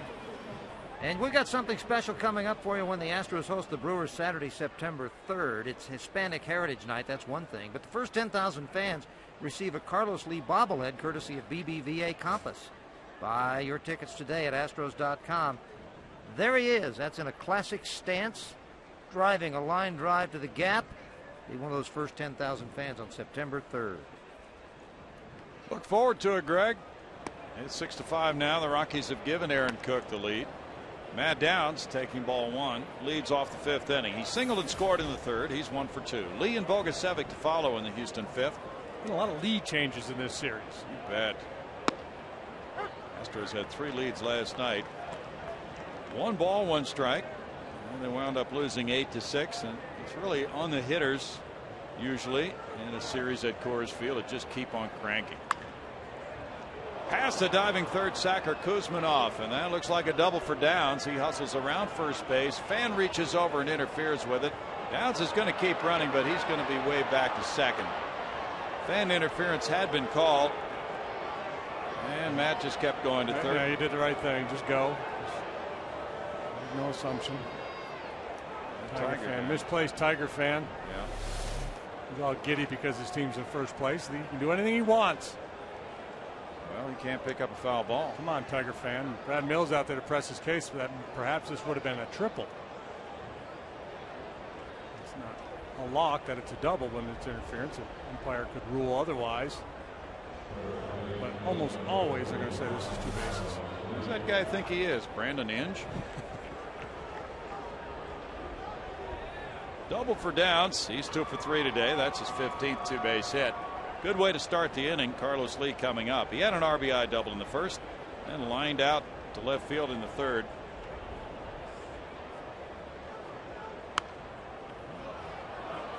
And Cook, despite giving up all these hits and runs, he's only made 64 pitches.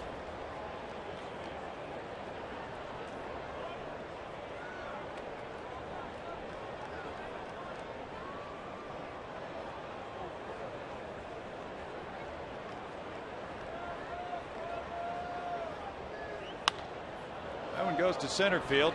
Fowler back.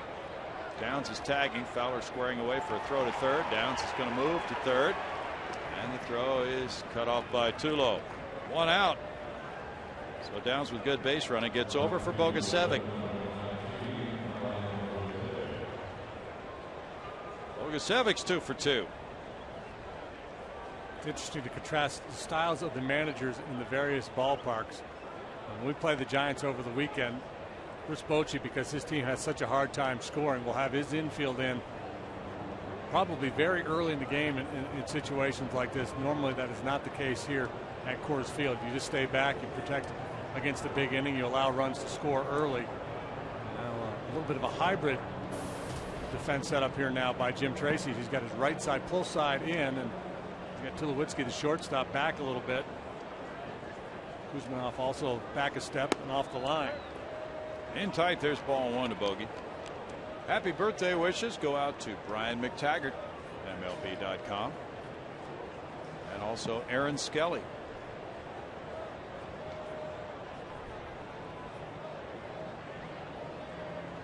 A couple of good Irishmen. Yeah. Irish folk. That'll get the run home. Fowler back in center field. Downs tagging. It's a tie ball game. 6-6 on a sac fly by Bogusevic, giving him his 13th run batted in. Jimmy Paredes comes up. Downs got it started, scored the tying run. Who else is having a birthday today? Steve Gutenberg, Cal Ripken Jr., Kevin Cobb, Vince McMahon, the wrestling guy, Bevo Laborvo, former Major League player. Bevo Laborvo? Bevo Laborvo. Well, that's a great name, isn't it? Never heard of it. Yeah, it's a great name. He was a Major League player? Yeah. Okay. Played for the Cleveland Spiders. They were one of the worst teams of all time. I don't know who he played for. Oh. I'm going to look him up, though. I'm intrigued. All one to Paredes. Paredes has 2 runs batted in this game, going 1 for 2.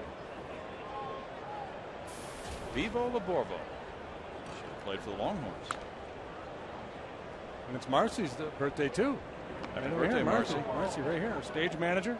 Yeah. And, you know, Marcy, there she is.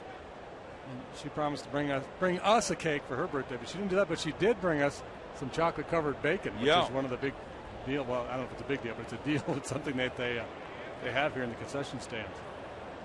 Never heard of that until we got here. You going to sample some? It's been in the fridge for a couple hours now. I'm not sure how good refrigerated chocolate-covered bacon is, but I'll take a bite. Okay. I'll take a whack at it. Famous Dave's. Foul ball by Paredes. 2 balls, 2 strikes to Jimmy. Do we know who Famous Dave is? Probably not. Dave Raymond, I think. Okay. You know, Dave's getting ready for a huge weekend in San Francisco with all of his buddies from Stanford. That bounces and it's ball 3. 3-2. Very busy time for Dave Raymond. We have an email question. We're going to take it right during this ball game instead of waiting till next Tuesday. It's from Bob Durrell, who's head of the Sabre chapter in Houston. Is it possible for a starting pitcher to move to another position? We'll pick it up in a moment. With the lead, say 2-1 in the 8th inning, then come back to pitch again and get the win and the save. You cannot get a win and a save in the same game. So no, it's not possible. It's in the definition of the save rule.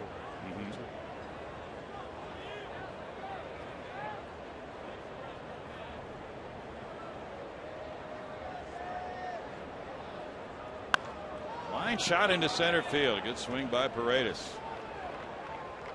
Well, Chris Johnson, who was the starting third baseman for much of this season, has been challenged by this young 22-year-old Dominican. Let's try to get his job back because Jimmy Paredes has looked good offensively. He's looked bad sometimes on off-speed breaking balls, but does a great job here staying back and then unloading on it. But he's doing some nice things today, and did last night too. Hit a rocket for a home run. 2 hits, 2 driven in this afternoon.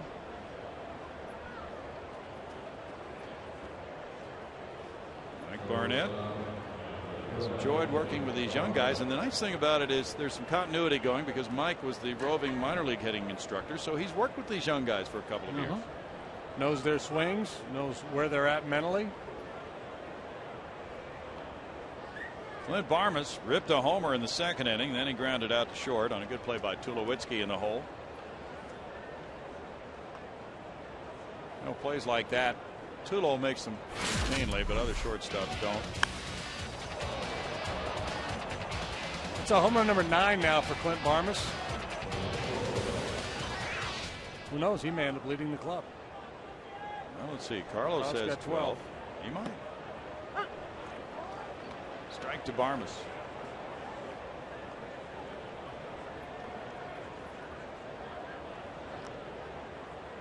This is his 94th start at shortstop. His career high 122 in 2006. He's 5th in fielding percentage among NL shortstops. Fowler retreating on this one, moves over toward left center for the catch. The Astros pick up a run on 2 hits and strand a man, and they tie it 6-6 in the 5th.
The chocolate covered bacon. Not a big fan, Brownie.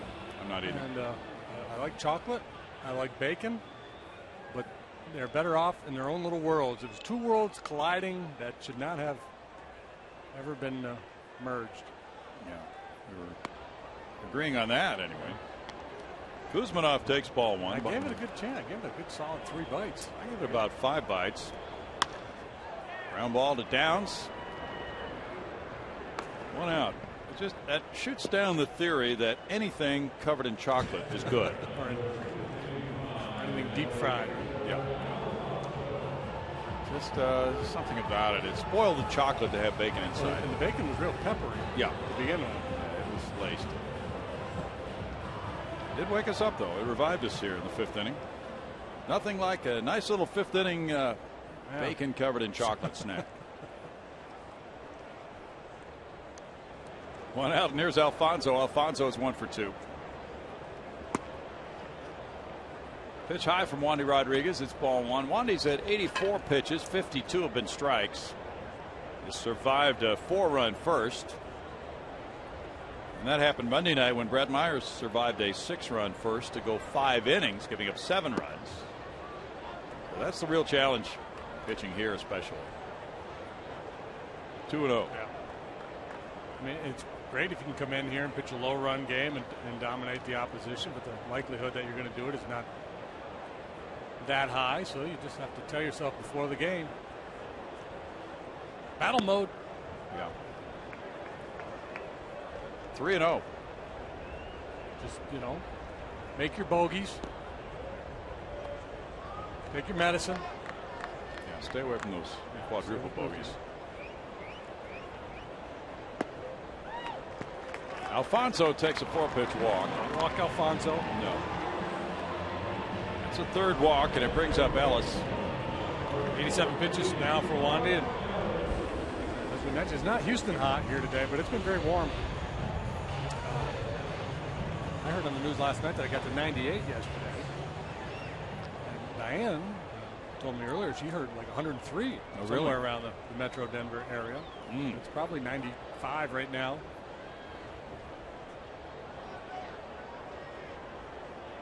Ellis shoots one into left field. His second hit of the game. Advancing Alfonso. 2 men on for Cook now. So you combine the heat, the altitude, and the fact that both these pitchers have endured some long innings. It's going to be an early move to the bullpen for both these clubs. As a matter of fact, Cook is going to come up in this situation. There's action in the Rocky bullpen right now. Brad Mills is coming out. Wandy with 9 hits and 6 runs, 4 of them earned, allowed in 4 1/3 innings. They'll meet at the mound, and Cook is up there in a bunting situation. Well, I'm guessing what Brad Mills is having to say here is make sure you get an out, fellas. There's been some poor decisions made where we're going with the ball at times in this series. We've already got an out in the inning, so we don't have to be too crazy here. And if the opportunity presents itself to nail a lead run or even get a double play, sure, but be smart. Make sure you get an out. Brad Mills' bullpen is short today. Sergio Escalona going on the disabled list. Has only the one lefty, Wesley Bright. And how's Cook handle the bat? Well, he swings it pretty well, so that's probably the other message too. We're looking for a bunt here, but he may pull it back and take a whack at one. The odd thing is that he does swing it pretty well, but he doesn't have a sacrifice bunt this season. Takes that one for ball 1. That right there shows you that they were thinking that maybe he was swinging away by starting him with a breaking ball. He has 66 sacrifice bunts in his career, so he's just having a slump with his bunting. An off bunting year. He gets a good one down. Wandy will play it to third and get the force play to Paredes. He took the short throw to get Alfonso for out number 2. And he was turned right toward the bag anyway.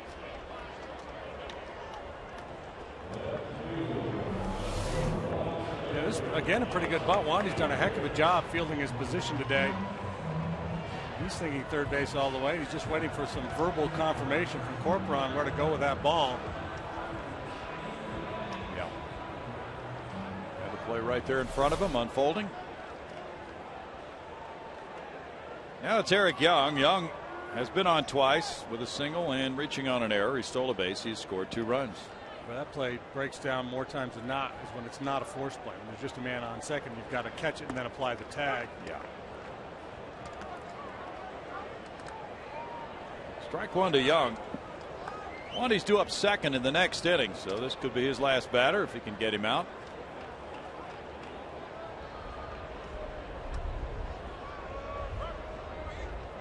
Willie Mo Pena exploded again. He's with Seattle now. He came up a triple shy of the cycle. Felix Hernandez held Cleveland in check, and Seattle rolled to a 9-2 win. King Felix 12-11. He beat Josh Tomlin, who's 12-7. Mariners won 3 of 4 at Progressive Field. Despite the heroics from Chu last night. Willie Mo had an explosive week or 10 days or so with Arizona earlier this season, and they ditched him.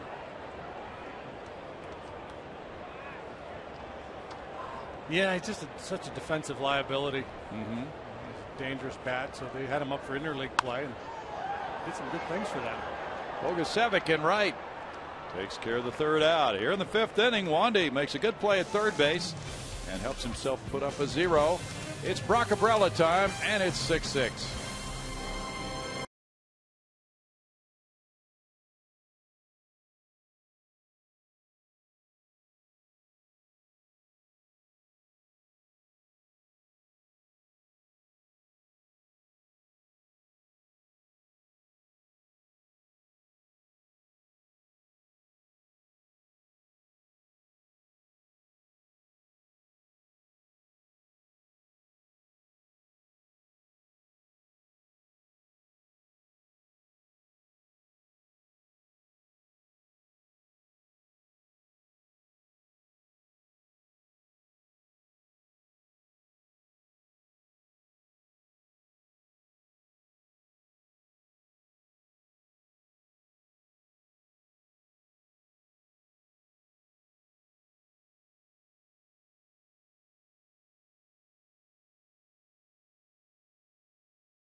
With that play at third base, and it is now going to the sixth inning. So his mound opponent, Aaron Cook, gives way to the bullpen. Jason Hamill, who's been in the rotation for the Rockies but without success, is 7-12 with a 5.24 ERA for 146 innings with 77 strikeouts along the way.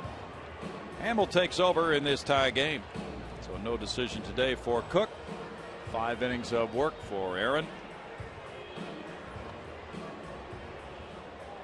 11 hits and 6 runs to the Astros. 5 of them were earned. He walked 1. That was in the first inning, and had 3 strikeouts. Hamill has made 25 starts this year. This is his first relief appearance. Batting average against him is .284. Carlos Corporan leads it off. He has a triple and a strikeout. Carlos got a little something for him. Yeah. 94 with the heater.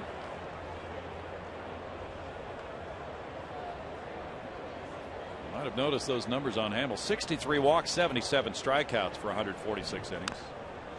Not a good ratio. No balls, 2 strikes. And checking on the youngster for Pittsburgh, Aaron Thompson, who pitched today, 4 1/3 scoreless innings. He came out because he was on a pitch count. He's a lefty from Beaumont, Texas. What a bogus pitching change that was. Through 68 pitches. Is that all? 4 1/3 with a chance to get his first big league win. Leave him in the game. Or don't bring him to the big leagues. Let's go. Okay. What a joke. You need to get some opinions on things. This is crazy. 68 pitches. I was kind of curious. We'll try to check into that and see if we can ascertain more information about that decision. I mean, if he's hurt, yeah, get him out.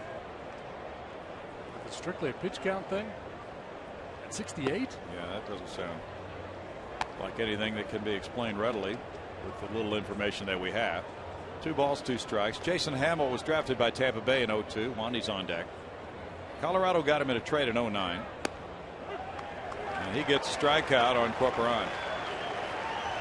Wrong. He had a little something for Carlos. Sure did. 94-mile-an-hour heater and then a good backdoor breaker to finish him off. Number 6 right there, just sitting on the outside corner. Nice pitch.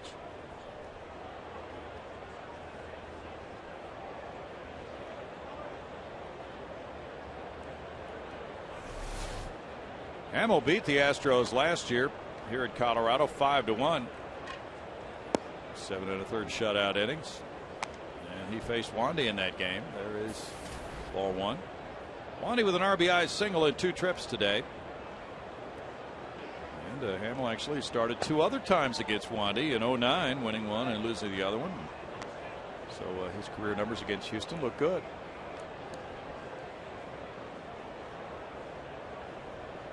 Two balls, no strikes for Hamill. That one comes in for strike one.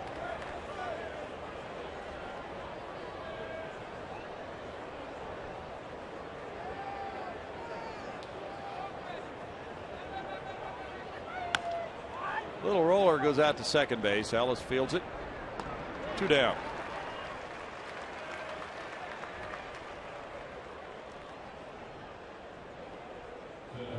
It is time for AT&T Trivia, and again, if you get it correct, guys, the Lancaster Jethawks bell will go. Here's the question.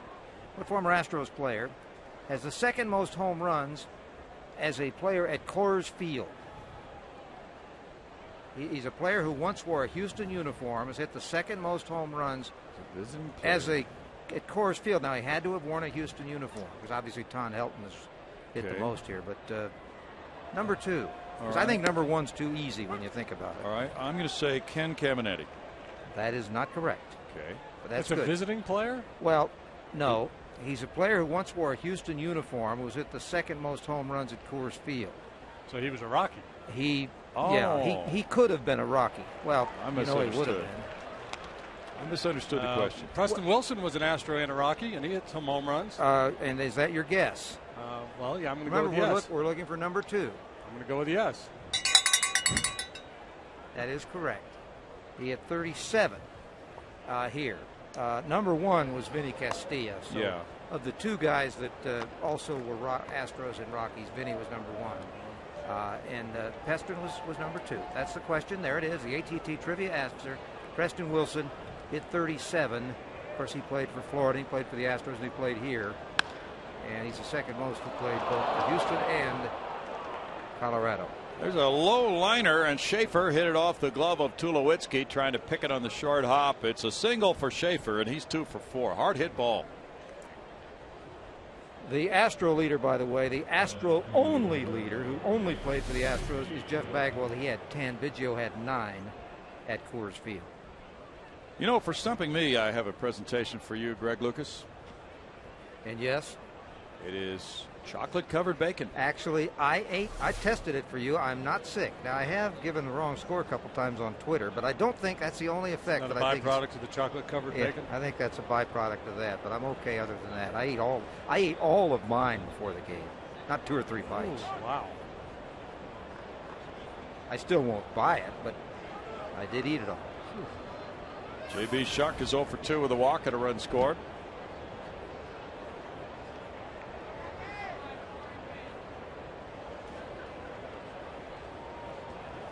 Schaefer was on base with Cook out there. Cook really worked hard trying to hold him. A lot of pickoff throws. Here comes another one.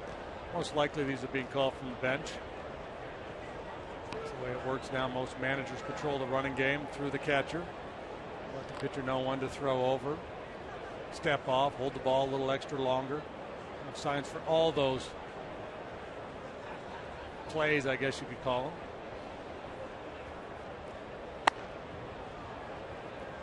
Shuck takes a look at it. Houston and Colorado playing game 3 of a 3-game series. It's tied 6-6. Bill Brown, Jim DeShays, Greg Lucas with you from Coors Field in Denver. And we're in the 6th inning with a runner at first.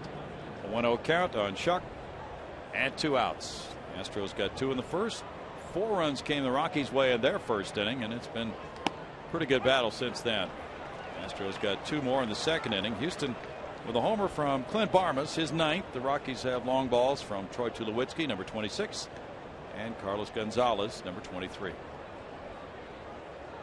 Now 1-1 to Shuck with downs on deck. 12 hits for the Astros, 9 for the Rockies, each club with 1 error. And the throw goes over on Schaefer. Schaefer has spent a lot of time on his stomach today. He's been on base twice, and they've thrown over several times when he's been on.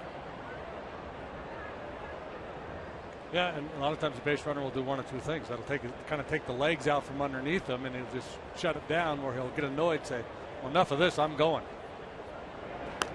Tired of diving. Yeah. There was a question in one of the baseball publications a while back about whether certain experts thought there would be another 100 stolen base man in a season. many of the experts said, no, you're not going to see that again. And that's one reason, just the wear and tear on a base stealer. He's going in the air, and Fowler moves over to left center field underneath it for the final out. No runs, a hit, and a man stranded. In the sixth, it's tied 6-6.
Every inning of the sixth in which they batted. Now it's the Colorado sixth coming up with Wandy Rodriguez still on the mound battling.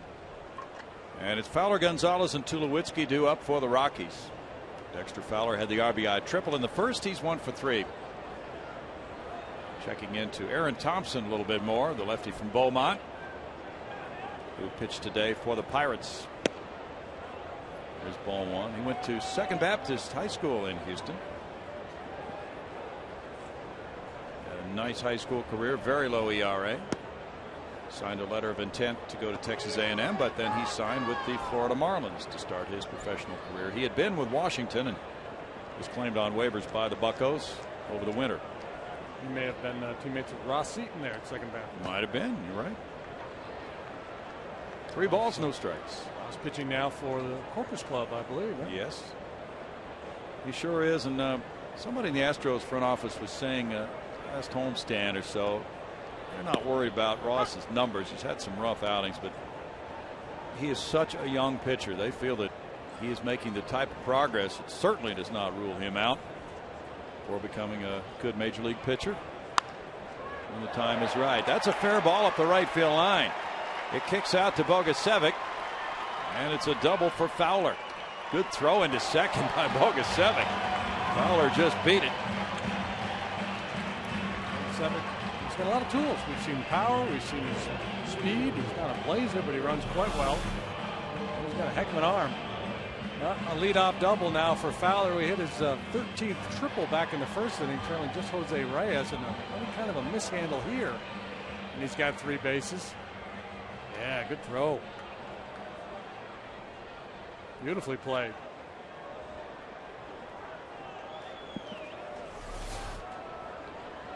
Double number 13 for Fowler. Double and a triple today. There's strike one to Cargo. Action in the Astros bullpen. Wandy's next pitch will be number 100. The 24th double, as you might have noticed on that graphic for Fowler, and his triple earlier was his 13th of the year. Fernando Rodriguez throwing.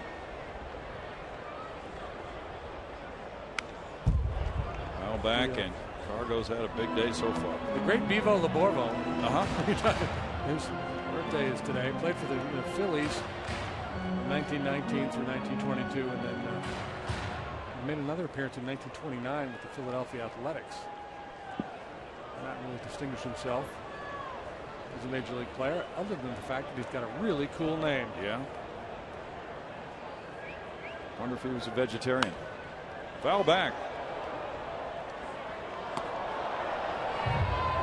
Good find, Michael Gaccione down there in the truck. Oh, yes. The only thing we can find about Aaron Thompson's situation, 4 1/3 scoreless innings in his major league debut today for the Pirates, is that he was on a pitch count, but we can't find anything further on that.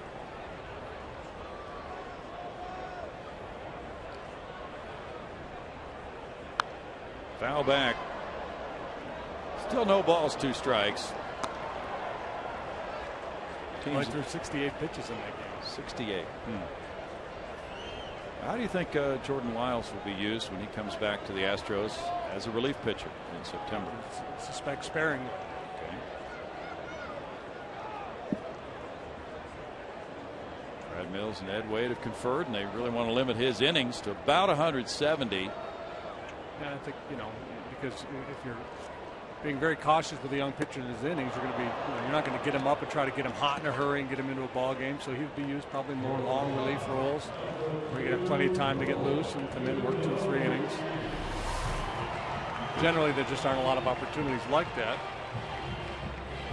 Detention for Wandy after allowing the home run to Cargo last time. It sure was. With a good breaking ball. He snapped that one off. And Corporan went out to talk. One was kind of grimacing there. Tulowitzki's the batter. Tulowitzki has ripped up lefties this season. 2-run homer, a single to left, and a walk today. Going to get another walk right here, a free one. Brad Mills had determined last night he did not want Wesley Wright to face Tulo. And that's why David Carpenter came in to face that one batter. And then Wesley Wright went to right field for the at-bat for Tulo and then came back to the mound to face the left-handed hitting Todd Helton. It's going to be Ty Wigginton. Now Wiggy also hits lefties well, but if given a choice, most teams would make this call. Well, yeah, now you've set up a double play too. There is the argument they're still only in the 6th inning and you don't want to put extra base runners on, but now you got a chance to get out of here with a ground ball. Wiggy doesn't run well. So 0 for 2 today. He's hit the ball on the ground twice. Once back to the mound, one more time to shortstop. Coming into this game, he was a .301 hitter this season against lefties. As you see, only 170 with runners in scoring position for Ty this year. So .301 against lefties, .237 against righties for Wigginton this season.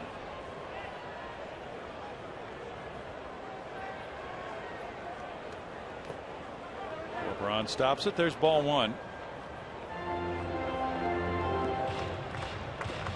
The intentional walk was Wandy's 4th of the game. He's thrown 108 pitches now.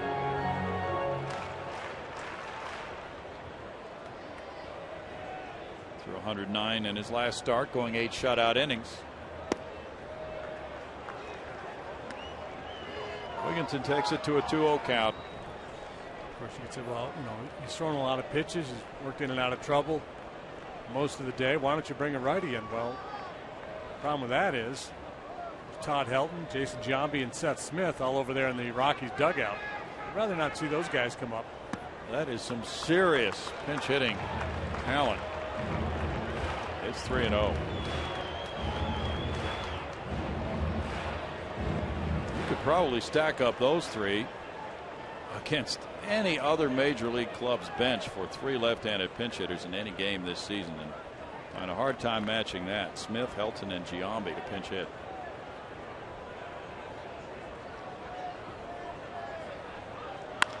Bouncer third. Paredes will go to third base, throw across to first, and get the double play. It worked very well after the intentional walk to Tulowitzki. It's no runs a hit and a man stranded. The Astros get double play number 116 to keep it tied at 6.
The sixth by Fowler. Wandy had to negotiate 3-4-5 in the Rocky lineup. Got the big double play from Wigginton, but before that, a big strikeout of Gonzalez, who's having a real nice day.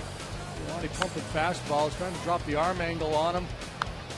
And Gonzalez trying to stay back to fight off that heater because he's aware of that curveball, but even with that awareness, couldn't get to that one. So big punch out there, and then a big double play on a 3-0 pitch to Wigginton, who hit it hard, but right at Paredes. Man down, smacks one to third. Kuzmanov gets up and throws him out. And Downs now 2 for 4. As Hamill gets him, leading off the 7th inning. Downs would whack that double down the third baseline. This time wasn't going to be able to get one by Kuzmanov over the line. He was very tight to third base. Probably a function of downswing and the nature of the ball game. 7th inning or later, a lot of times you play that no doubles defense, guard the lines, play extra deep in the outfield. Ball 1 to Carlos Lee. RBI double and 3 trips for Carlos.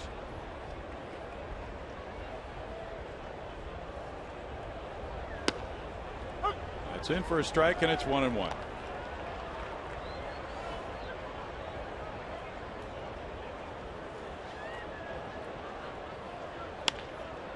Carlos lines one to left. Young is over. 2 down for Hamill. Providing good relief work today. Ryan Bogusevic has 2 singles and a sac fly in this game. Giants are up next for the Astros tomorrow night. Game 1 of a 4-game series at AT&T Park. Henry Sosa goes against Ryan Vogelsong tomorrow night. Back on FS Houston. Join us at 8:30 for Astros Live. And at same time Friday night for Jay Happ's return to the Astros rotation against Madison Bumgarner. Brett Myers goes Saturday night. Giants haven't named their starter. And Sunday it's Bud Norris and Matt Cain. Ball 1 to Bogusevic.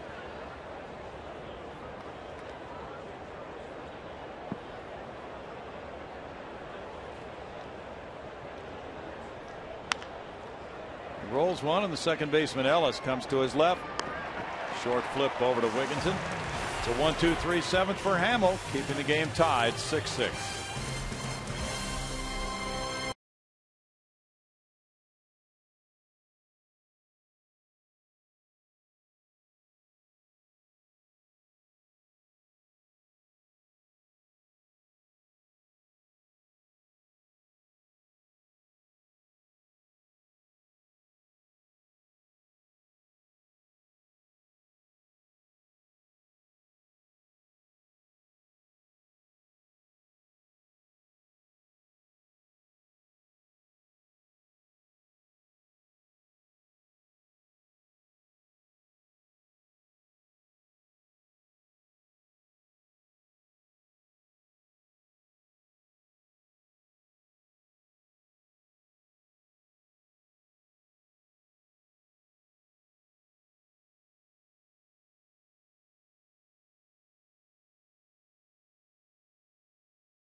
The 7th inning has arrived.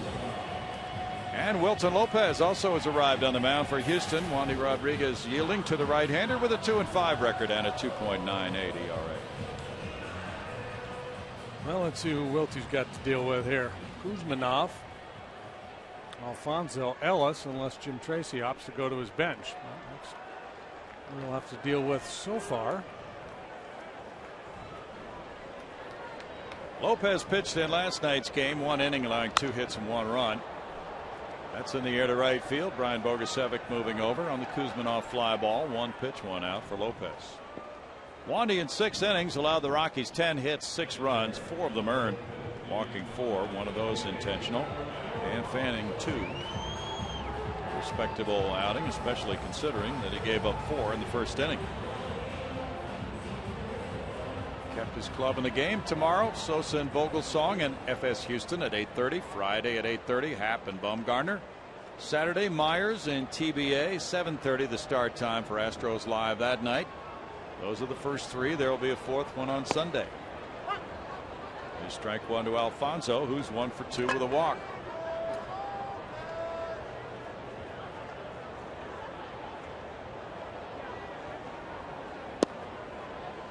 It's 1-1. We have another birthday. Birthday wishes go out to Hal Snodgrass in Knoxville, Tennessee. He never misses a game.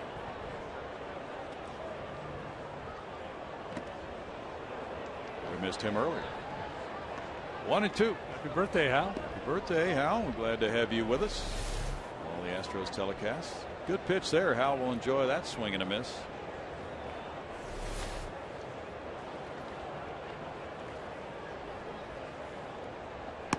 Lopez steams it in there. Well, let's call the ball.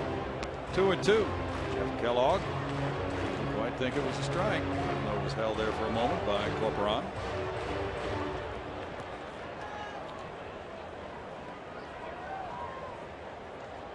The run Lopez was charged with last night, somewhat tainted.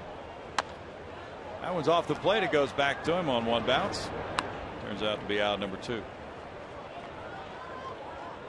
He gets grounders like that. Everybody on that Houston bench will be very pleased. Pitcher spot could come up 4th in the 8th inning for the Astros on this nice day in downtown Denver. Mark Ellis is next. He's 2 for 3. You ever come out here and hit the mountains and do a little skiing, JD? I skied once in my life. Only once? Mm-hmm. Yeah, it was out kind of Aspenish. Line shot, a hit to left field. Ellis gets his 3rd knock of the day. That brings up a pitcher spot. Seth Smith is out in the on-deck circle.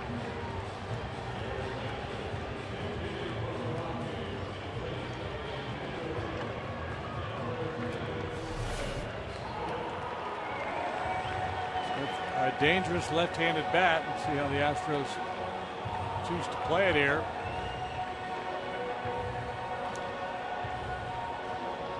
Rose is getting ready to go get Wesley Wright. Rockies have a right-hander warming up in their bullpen. Yeah, Smith has tattooed right-handed pitching this season. .297 with power. We'll be back to see this confrontation right after this.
last night, comes back in this day game after the night game. He got both batters he faced in last night's game. What made it unique was he went to right field in between those two assignments. Those are his numbers for 4 major league appearances this year. He can do it all. So lefty's 0 for 7 against him so far. And his limited big league work this year. Had really been throwing the ball well down at AAA at the time of his recall. So he comes in to neutralize this dangerous left-handed bat. Became the first Astros pitcher in the 50-year history of the team to both pitch and play the field in the same game. Scott Ellerton appeared, at least on paper, as an outfielder, but did not pitch in that game in '99. Now it's the pinch hitter Smith.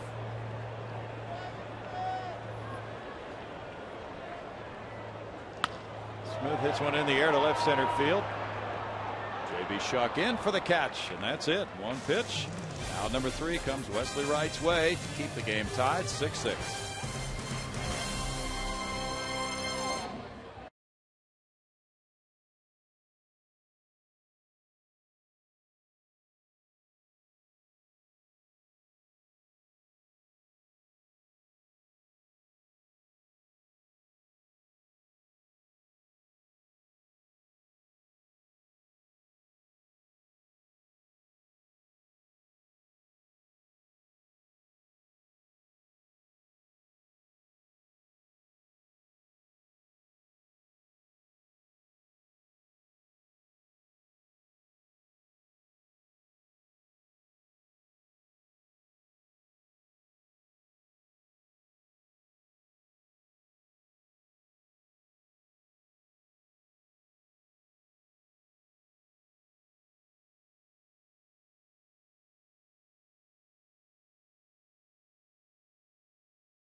Eighth inning.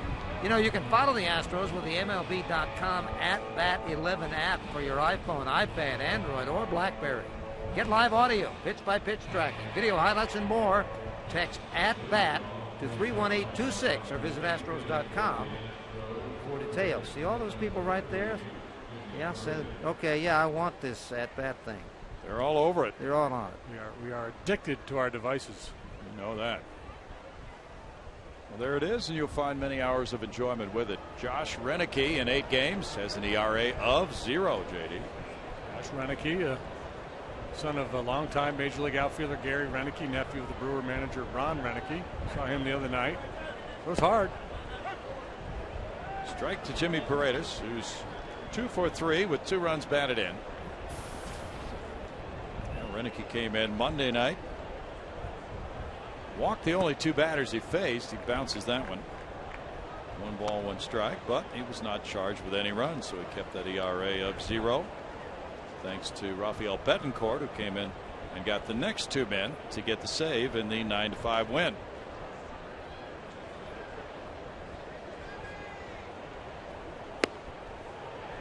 One ball, 2 strikes. Renicky with 3 holds in his 8 outings, coming into a tie situation here. Last night the game was tied 6-6 in the 7th inning. Rockies got 2 in the bottom of the 7th and 1 at 8-6. Time called here. Closer Houston Street still on the disabled list for Colorado. He should be back in a few days, they tell us. It's 2-2 for the 29-year-old right-hander Renicky from Baltimore. Bounced his curved ball, tried to change up, a straight change or splitter or something there, and had it sail way up and away. So I think You got to look fastball here if you're Paredes. Take the breaking pitch. Challenge him to get it over. It would have been a ball. That was a good hook, though. Strikeout number 5 for Rockies pitching today. That's a lot of, when they break down a pitcher in scouting reports, that's one of the things. He's got a good breaking ball, but how often does he throw it for strikes? Can you kind of eliminate it and just look for that fastball and just spit on the breaking pitch? So far, Reineke has not thrown anything other than a fastball in the strike zone. Clint Barmas has a homer in 3 trips. That one slips and goes up and in, ball 1. Jason Hamill worked 2 innings for the Rockies, allowing 1 hit, no runs with no walks, striking out 1. Aaron Cook, the starter, gave up 11 hits and 6 runs, 5 earned in 5 innings. It's 1-1. Rockies will be making that trip to Houston 3rd week in September for a 4-game series.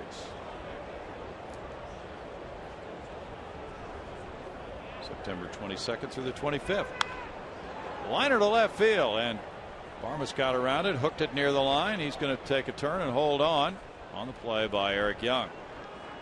1-out single for Clint, and he's 2 for 4. And in the 3rd inning, Tulowitzki made a fine play on him, and he lined out the center in the 5th. Been at bats all day long, including his 9th home run, a solo shot back in the 2nd.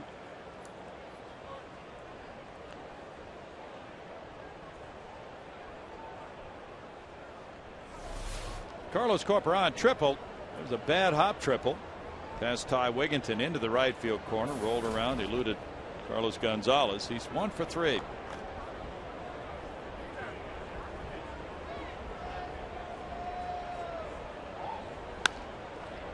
Slowly hit. Ellis gets it on to second. Tulowitzki returns it to first for a 4-6-3 double play. Second of the day for the Rockies. That keeps the game tied at 6.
Five straight and do what they did back in 07 when they came on like gangbusters. Through September 15th that year, they were in 4th place in the NL West, trailing Arizona by 6.5. And as things evolved, they went on an absolute tear from that point on. Wound up the wild card team, finishing 1/2 game back, and reached the World Series that year, winning 14 of 15 games. And when the term Rocktober was coined out here. That's right. Sure was. Tight race, but they're hoping for something like that. And today's game will have a lot to do with whether they can stay in the hunt for a while. David Carpenter comes in. He's 0-2. His ERA 3.14, pitching in all 3 games of this 3-game series.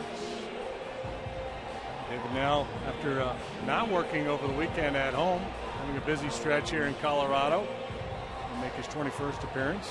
0-2, 3.14 ERA. And a similar run in 2009, coming from off the pace to challenge, but ultimately fell short. It was a magical year in 07. No, they were a wild card team in 09 too, weren't they? I think they were. Okay. Sure they were. That's ball 1 to Young. Young is 1 for 4. He scored 2 runs. He's stolen a base. A good man to keep off base here. Carpenter is pitcher number 4. Wesley Wright retired Smith, the only man he faced.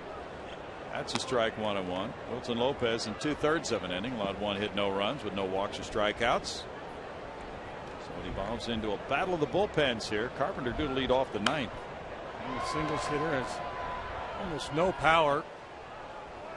He's not hit any home runs this year. He's got 2 doubles and a triple, so 3 extra base hits coming into play today in 122 at bats. Yeah, the 09 Rockies got beaten the divisional series 3-1 by the Phillies after claiming the wild card that year. Grounded foul. Past Glenn Allen Hill at first base. Normally you talk about guarding the lines in the late innings to take away the double, but in this ballpark with a guy like Young's speed, it's almost like you're playing no triples. True. He yanks one into that right field corner. In all likelihood, it would be a triple. That one bounced and hit him. So he's on. A 1-2 pitch that came up and hit him on the leg. Young reaching, and now it's Fowler.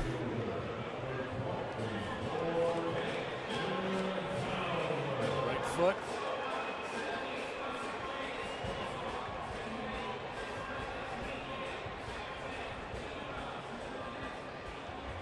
Well, certainly with the speed to steal a base. Of course, the other option would be just a sacrifice bunt here with Fowler.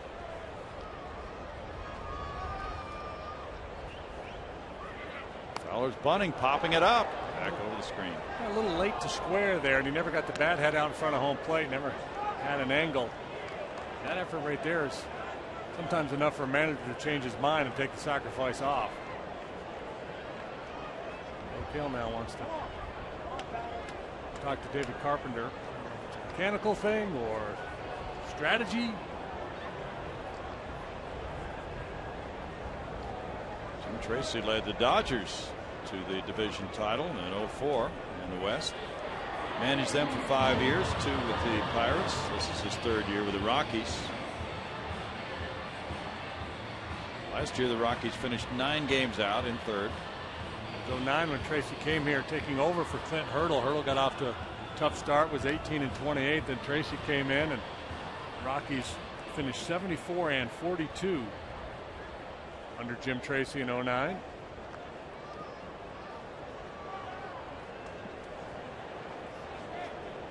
Brad Mills looking out at Fowler, who has an 0-1 count. 6 sacrifice bunts. Hit a triple in the 1st and a double in the 6th. And squaring early here. Paredes coming in from 3rd. He puts it down. Paredes is told to throw to 1st by Corporon, and he does. Sacrifice for Fowler gets Young into scoring position for Carlos Gonzalez.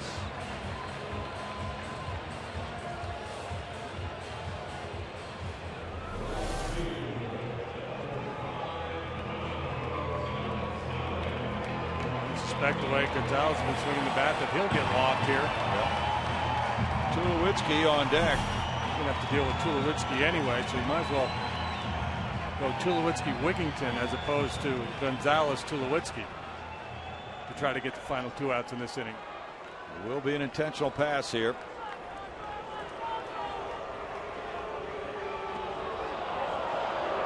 It's the 8th intentional walk for Cargo this season. 2nd for the Astros today. They walked Tulowitzki in the 6th inning with left-hander Wandy Rodriguez on the mound. And if you're just joining us, the Astros, Brad Mills has used his only left-hander in the bullpen, Wesley Wright, in the 7th inning. The other lefty who was available until today when he was placed on the disabled list was Sergio Escalona. Jim Tracy will have Tulowitzki batting. He's not made an out today. Homer, a single, and 2 walks with 2 men on and 1 out. And again, you know, I say Tulowitzki-Wigington, but it could very well be Tulowitzki-Helton that Carpenter has to deal with. It's not going to be Carpenter either. No. Last night, Carpenter came in to get Tulowitzki on a grounder in the 8th inning with nobody on. And Jose Altuve is coming off the bench now. Jimmy Paredes coming off the field. Altuve running out to second, so perhaps Matt Downs goes to third. Altuve into the 9 spot, which would mean he would lead off the 9th inning. It's tied 6-6. Bottom of the 8th, back in a moment.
Runners at first and second, 1 out. Brad Mills has moved some people around. Matt Downs has gone from second base to third base. Coming off the bench to play second, Jose Altuve. Altuve is in the 9 spot in the order. He'll lead off the 9th inning for Houston. In the double switch, Brad uses his closer, Colorado native Mark Melanson, with a 6-4 record, 13 saves and 17 opportunities. Mark's first opportunity to pitch here in this series in his hometown. Comes in with a couple of men on to face a very dangerous hitter, Troy Tulowitzki. I suspect he's got a fair number of folks in the stands here today to watch him pitch. Yeah. March 26, born in Wheat Ridge, Colorado. Moving on to the University of Arizona. Became a closer there. Last year the Astros got him in the Lance Berkman trade along with Jimmy Paredes from the Yankees. And now he comes in with 2 men on. He'd love a double play ball here. Maybe part of the Melanson family. We don't know. Tulowitzki with a 2-run homer, a single, and 2 walks comes up. Wigginton on deck.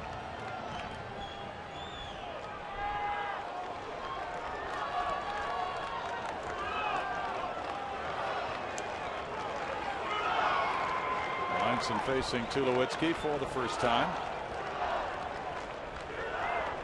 He's pitcher number 5 for the Astros.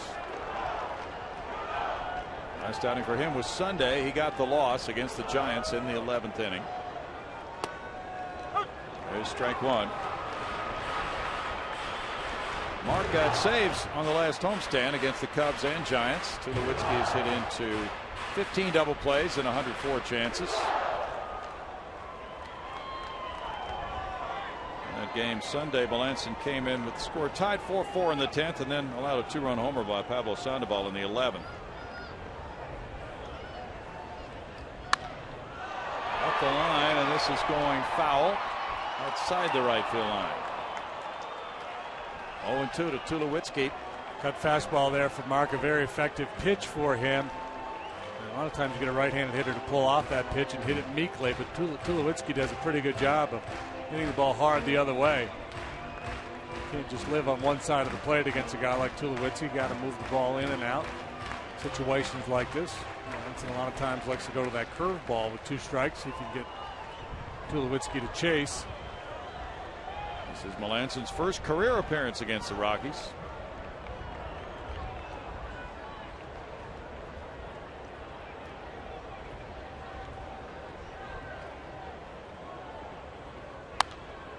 Goes for a high pitch and fouls it back.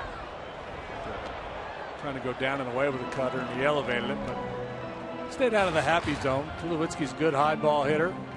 Wow, look at that 0-2 count average. 276. Way above average.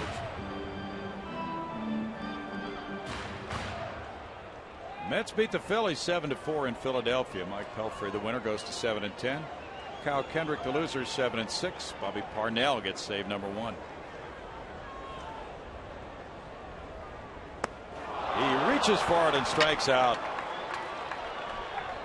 That 0-2 pitch was one he could hardly reach. He tried to. Well, we've seen him do that a couple times in this series, expand his zone with a man in scoring position. Let's take a look at how Mark Melancon worked the dangerous Tulowitzki.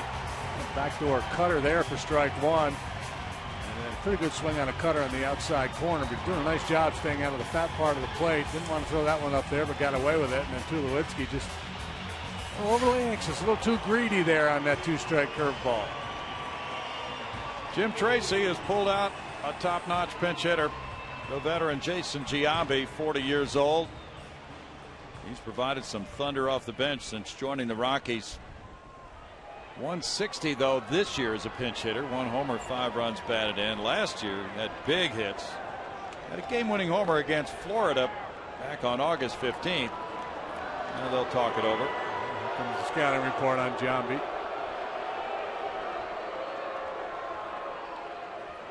Doug Brocale coming out. This comes under the category of due diligence.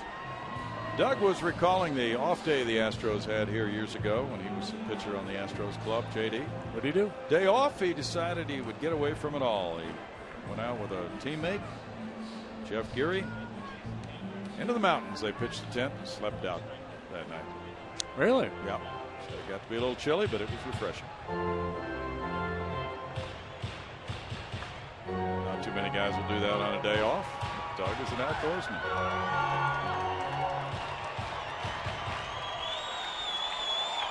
If I would have gone out there with Geary, he'd talk your ear off. 281 for Giambi in his career. 427 long balls, 1,394 runs batted in. Just 4 for 25 with a homer, pinch hitting this season. Even though he doesn't have good numbers, he becomes the choice for Jim Tracy because all of the experience he has in this role. Todd Helton has only got 3 pinch hit at bats this year. Helton 0 for 3 in the pinch.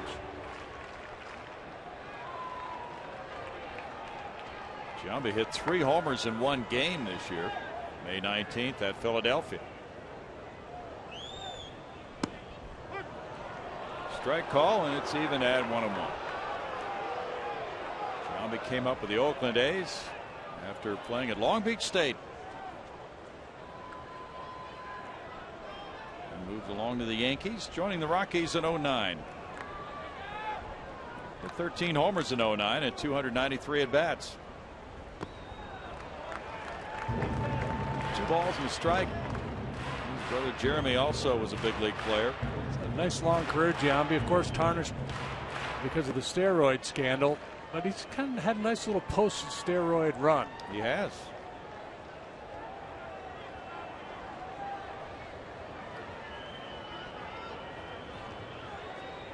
Rockies have 3 pinch homers as a team with 20 runs batted in by their pinch hitters. Giambi looks at it. It's 3-1 to him. Dead pull hitter. Astros with an overloaded shift on the right side. Altuve out there in short right field. Barmes on the right side of second base. Down is the lone man on the shortstop side.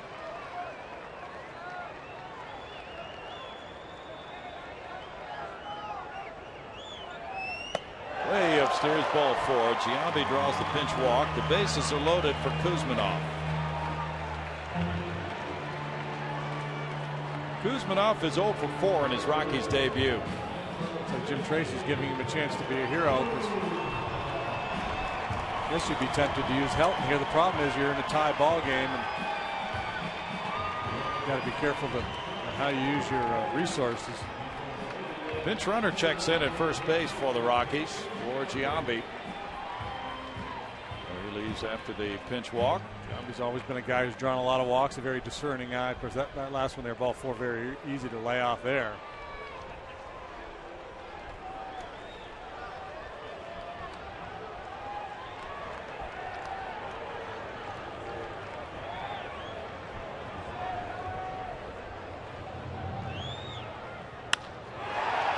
Line to Barmas. And a bases loaded line out ends the 8th inning with no runs, no hits. 3 men stranded, moving to the 9th. It's still tied 6-6.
Lee's RBI double in the first inning. That plated the first run of the game. Then Paredes drove in the second. That was 2 runs in the first for the Astros. In the second inning, the Astros got a couple of more. Barmas with a solo bomb, his 9th home run of the year after a Corporon triple. That was next as he drove it down the right field corner and then never stopped till he got to third. The Astros were able at that point to tie the game at 4 when Wandy came through with a single. The Astros scored another run in the third on a ground out by Paredes and a sacrifice fly by Bogasevic in the 5th. That's 6 on both sides. We're tied to the top of the 9th. Brownie?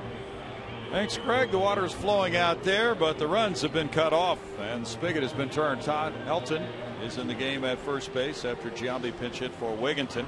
The Astros have not scored since the 5th inning. The Rockies have not put a run across the plate since the 4th inning. Rafael Betancourt, Rockies closer until Houston Street comes back from the disabled list, is 2-0. He has 3 saves and 6 opportunities. He got save number 3 by getting 2 outs with a couple of men on Monday in the 9-5 win. So far, scoreless baseball from both of these bullpens this afternoon. A game that early on looked like it was going to take 10 runs to win, but bullpens have done an excellent job. We go to the 9th, tied 6-6. Jose Altuve is up for the first time. .312 is his average. 1 homer. He has 8 runs batted in. He's had 125 major league at bats with a .326 on base average.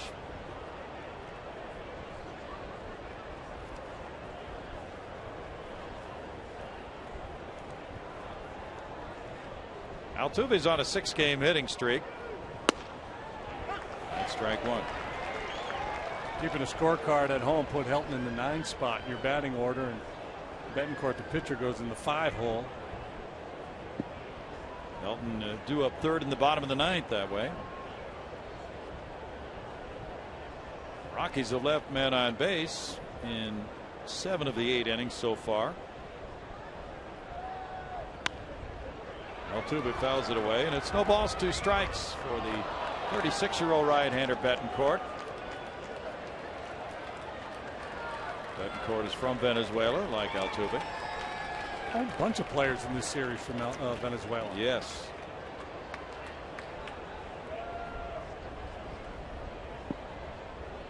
Jordan Schaefer's on deck. J.B. Shuck is due up 3rd here in the 9th for Houston.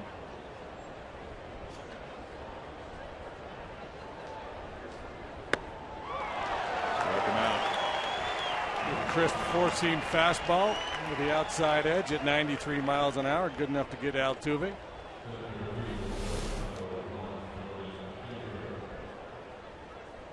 Throwing a dart right there, boy. Yep. Kind of a short arm delivery, too. Hides the ball well. Josh Renicky in one inning allowed one hit, no runs, had no walks, and a strikeout. That strikeout by Betancourt was number 6 for the Rockies. Jordan Schaefer has 2 singles today and 4 at bats.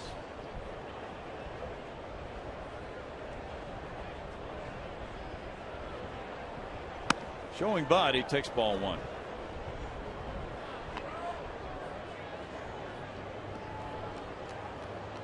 Reds and Marlins are tied 3-3 in the bottom of the 6th in game 1 of their twin bill.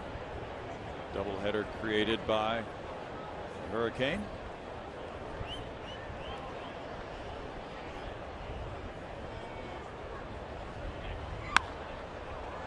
Backhanded, Tulowitzki throws on the run. 2 outs. If there's a better shortstop in the major leagues, you're going to have to show us. Certainly in terms of the all-around game. He does it all. He's not just a hitter. Range, arm, good hands.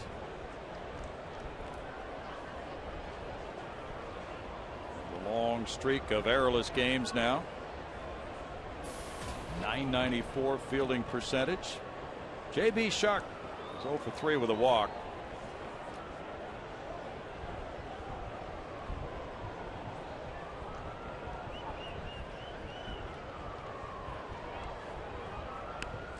He bunts it foul. There's strike 1 with Matt Downs on deck. First pitch change up there. Interesting choice. Yeah. 2 outs, nobody on. We should be thinking about trying to, especially in this big yard, a lot of empty space, go ahead and try to take a big swing and go for extra bases.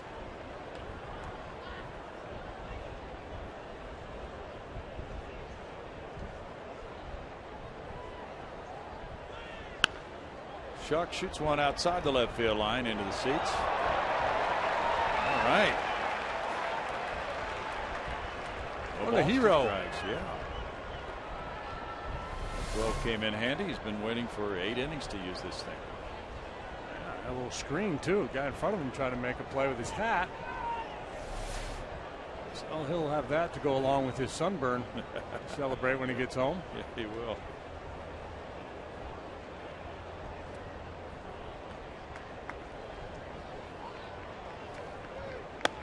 Shuck takes it. It is strike 3. In the 9th inning, Betancourt gets the Astros in 1-2-3 fashion. Now the bottom half of the inning. Alfonso Ellis helped them do up. It's tied 6-6.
Covering right now. 6-6 ball game. Being weaned on Rockies baseball today. A happy baby right there, hanging out. Very content. Checking out some hardball, some Cheerios. That little chocolate-covered bacon down there. Yeah. That's want to bring your baby up right. Got to make them immune to that kind of stuff early in life. Bottom of the 9th inning. The Rockies have won 7 times in their final at bat. Eliezer Alfonso leads it off. He has a single and a walk in 4 trips. David Carpenter with 1/3 of an inning. Allowed no hits, no runs, had a walk, no strikeouts. Mark Melanson deals, and there's ball 1. Well, let's see. Smith is gone, Helton's gone, Giambi's gone from the bench of the Rockies. We're going to take inventory here as we get into the bottom of the 9th. Potential for extra innings. Herrera, switch hitter, and the catcher Chris Iannetta, right-handed hitter, remain on the bench for Jim Tracy. Curveball works for strike 1 to Alfonso. Am I missing anybody, Brownie? No, you are not. Right on. And for the Astros, who can hope for a 10th inning now, Downs, Lee, and Bogusevic would be due up. 13 hits for Houston, 11 for Colorado, each club with an error. Foul back, and it's 1-2, and the way it was pieced together in the 8th inning by Brad Mills worked quite well. Wesley Ray got it out in the 7th. 2 outs for Wilson Lopez. Melanson came in, struck out Tulowitzki, got Kuzminoff on the bases loaded line out. Now he gets a fresh start here. He gets a strikeout. 1 down, strikeout number 2 for Melanson.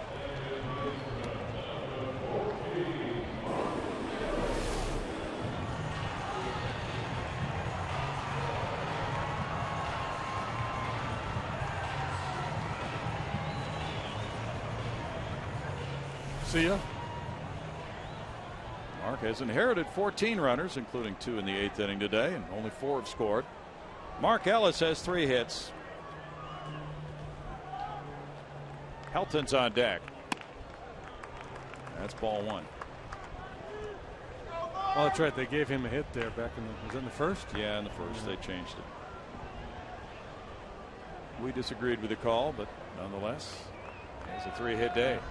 Even the official score is offensive minded here at Coors Field. It's 2 balls, no strikes.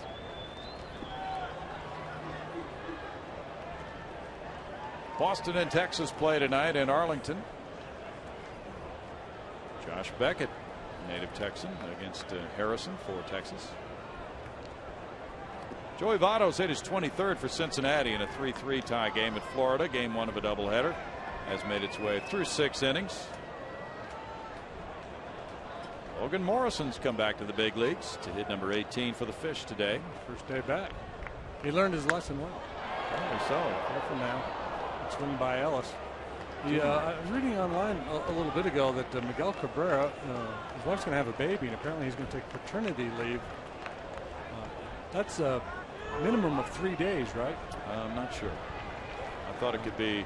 Can it be less? 1. Yeah. Oh, okay. I think it could be 1. Okay. Deep drive left center field. The Rockies might be taking the lead. Shot back. That ball's off the wall. It kicks over to Schaefer. And he gets it back in toward third base on a double by Ellis. His 4th hit of the day. Mark Melanson has been stung by some game-winning home runs this year. And Mark Ellis just missed one there.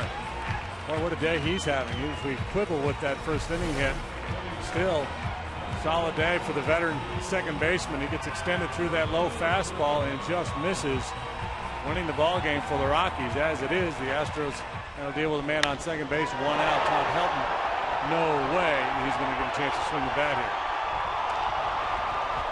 Oh, Eric Young Jr. is on deck. He will get a chance. That's 11 doubles for Ellis. Fans are booing as Helton has walked intentionally. Todd 1 for 6 in this series with 2 runs batted in.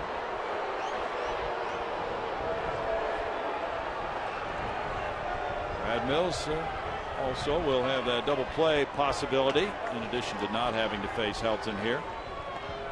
I'm not a big fan of gamesmanship in baseball, but I'd love to see it one time. A dangerous hitter just take 2 swings at these intentional walk pitches and just dare the other manager. Okay, Give me one swing. Do you dare, or are you just going to continue to put me on? A bad thought.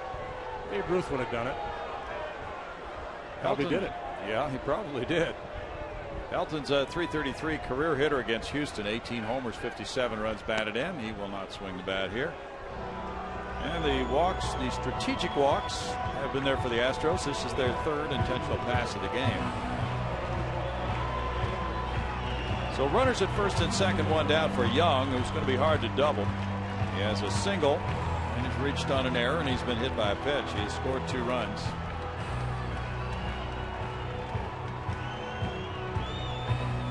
Young has grounded into 1 double play this season.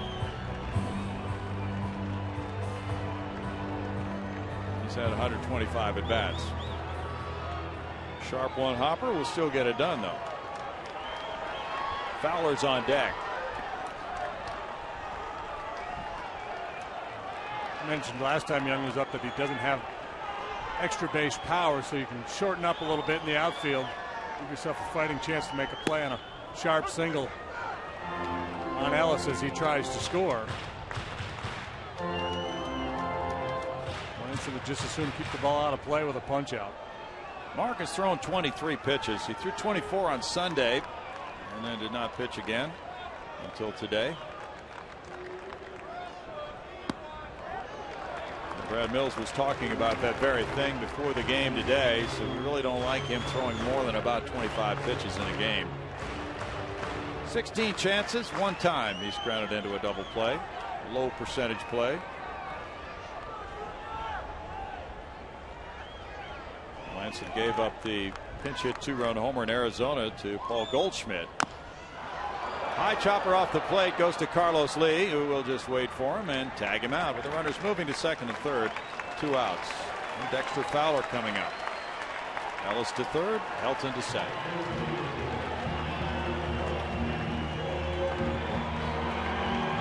A little extra pressure on Corporon as Melanson likes to throw that breaking ball down in the dirt.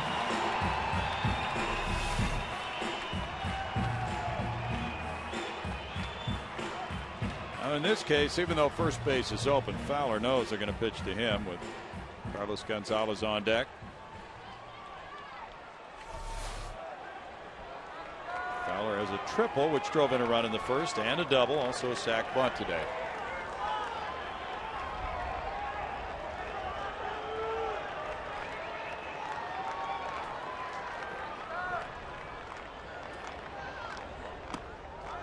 It's ball 1 to him.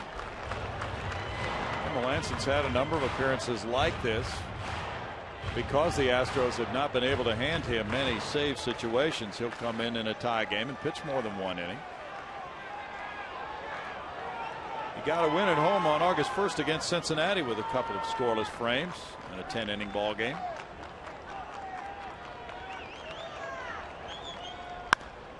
Sharply hit, backhanded. Barmas, tough throw across the diamond, and what a play! How pretty is that? Take that, Mr. Tulowitzki. No runs a hit, 2 men stranded. Extra innings at Coors Field. It's tied 6-6.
beef jerky. Field your wild side. Ooh. Why are we in extra innings? Well, the game summary shows you that the Rockies have had 2 chances to win the game, leaving the bases loaded in the 8th, 2nd and 3rd in the 9th. Carlos Gonzalez has had a big game, but he has not been a factor in the later innings. The Astros' pen has been very, very good, but so has the Rockies. That brings us up to date. We're still at 6-6. Back to Bill Brown and Jim Deshaies. Thanks, Greg Lucas. The 10th inning begins with Matt Downs for the Astros, Matt Belisle for the Rockies. Belisle is tied in relief wins in the National League for the top spot with 8. He has a 3.47 ERA, 49 strikeouts, and only 11 walks. Pretty darn good. Good heater, good breaking stuff. Originally came up as a starting pitcher, but has found a home as a reliever. A big part of the Rocky bullpen for a couple of years now. You know, I'm thinking that chocolate-covered beef jerky would really be good. Ooh. That would really feed your wild side. That would set you free, all right. 1 ball, 1 strike. Rafael Betancourt had a 1-2-3 ninth with a couple of punch-outs.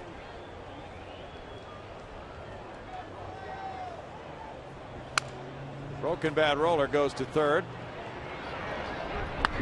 Kuzmanov takes care of out number 1. So Downs now 2 for 5, and it's Carlos Lee. Rockies bench, as we mentioned, a little thin right now because they've made more changes. The Astros still have J-Mike, J.D. Martinez, Angel Sanchez, and Quintero on the bench. Carlos with the RBI double to right center in the 1st inning sent home J.B. Shuck. He is 1 for 4, but twice he's lined out to the left fielder. Swinging the bat well today. There's ball 1 to him. Belisle got his most recent win in last night's game, win number 8 of the year. So he's tied for the major league lead, but the way he got it, not all that pleasing to him because he had a blown save. Carlos is 2 for 17 against the native of Austin, Texas, with a homer.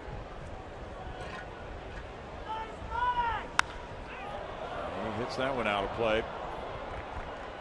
Well, got away with one there. Sure did. A lifeless breaking ball inside.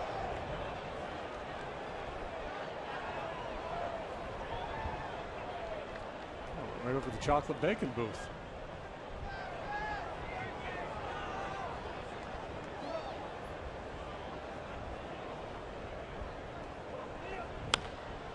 Popped up. It goes out to center field. Fowler's waiting for it. This ball started off in a humidor today and now passing over all that cholesterol, JD. So here's what I'm wondering. Yeah. They store the balls in the humidor so that they don't dry out. Yes. But they break out a certain number of balls for the game. Mm-hmm. And if the balls have been out for a while, does it affect the ball, or does it have to be out much longer than the course of, as you get into later innings? Here we have played this 9-hour ball game. As you get into the later innings of a game like this, if the balls have been out a while, do they pick up a little moisture? Or do they lose moisture? Do they dry out a little bit? I say yes. Without any scientific evidence whatsoever available to support that theory. Brian Bogusevic has 2 hits and a sac fly. There's strike 1. Well, the reason they store them in there is to maintain that quality so they don't just fly like crazy. Yeah, little rocks. And they take them out a few hours before game time, as you said. But yeah, if they're out a long time, if they would be out of the humidor for a day before they're used, sure, there's got to be a difference. They've got to fly a lot more. No balls, 2 strikes for Belisle. Now they talk. And Bogusevic has had such good swings recently, the subject of this conversation. Meanwhile, J.D. Martinez comes out to the on-deck circle. I don't know if it's my impression or not. Maybe it's just because of the type of year the Astros are having, but it seems like there are more meetings at the mound now than ever before. No doubt. Well, they gave him a pitch to hit, and he hit it to the left field line, and it bounces into the corner. Bogusevic is legging it into second base with a 2-strike double. He got a pitch right there in the wheelhouse. Don't know what was said at that meeting, but he winds up with double number 7 of the year. I think they were trying to get in on him. Yeah, they're set up inside. Pitch has a little run back to the middle of the plate, though, and he shoots it the other way nicely.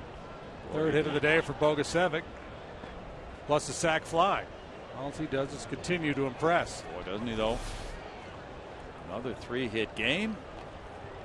Angel Sanchez has been announced now as a pinch hitter for the pitcher after the 7th double of the year for Bogey. Well, he is having quite a series here. Had 3 hits Monday night. Homer double, single, and a walk Monday night. Had a double last night in 4 trips. And there is Matt Reynolds in the bullpen. So Sanchez ready. And he'll have to wait a little while. He's been a very good pinch hitter for the Astros. 8 for 28. Home plate umpire Jeff Kellogg out to move it along. Wind has picked up some. Yes. Looks like it's blowing out to left.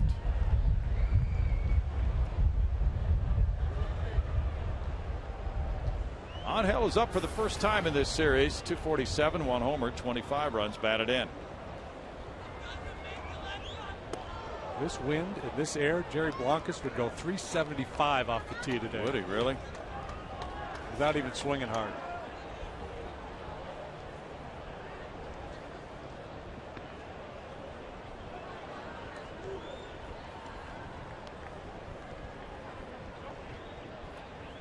Sanchez started to swing, and Jeff Kellogg calls it a swing. Rockies play Sanchez straight up in the infield, maybe a step the other way in the outfield. See Fowler, the center fielder, cheating just a little bit towards right center. Belly play on the infield, can't afford to let it get through, got to leave your feet. Ground ball right at Ellis. In the top of the 10th, it's no runs a hit and a man stranded. We go to the bottom half with the score still tied 6-6.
The scoring started early. The Astros got 2 in the first. Rockies with 4 in their first. Houston right back with 2 in the second.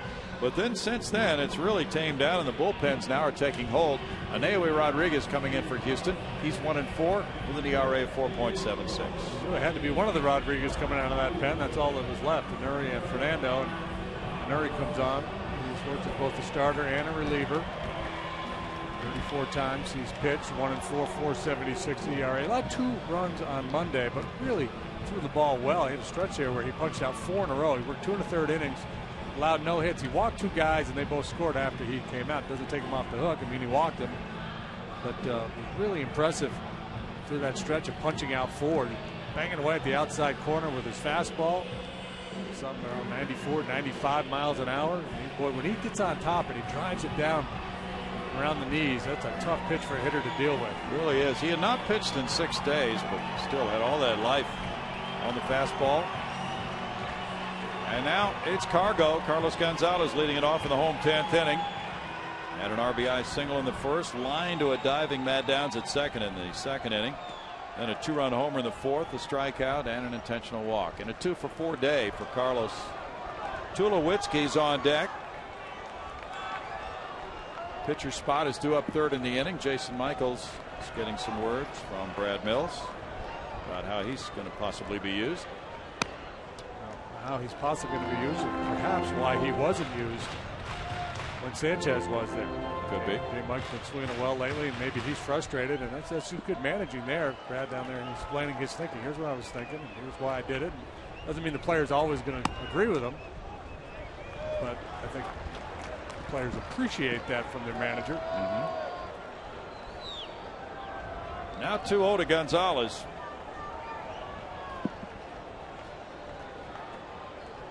Good job by Melanson for 1 2/3, giving up 1 hit, no runs. That's a quality pitch for a strike. Mark had 2 walks, one of those intentional, and 1 strikeout.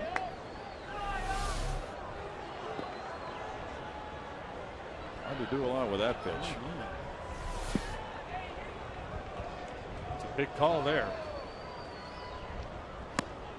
And now a swing and a miss takes it to 2-2. Rockies are 2-6 in extra inning games. The Astros are 3-8. Big game here for Colorado, and the swing takes them to either a 6-3 homestand or a 7-2 record in these 9 games at home.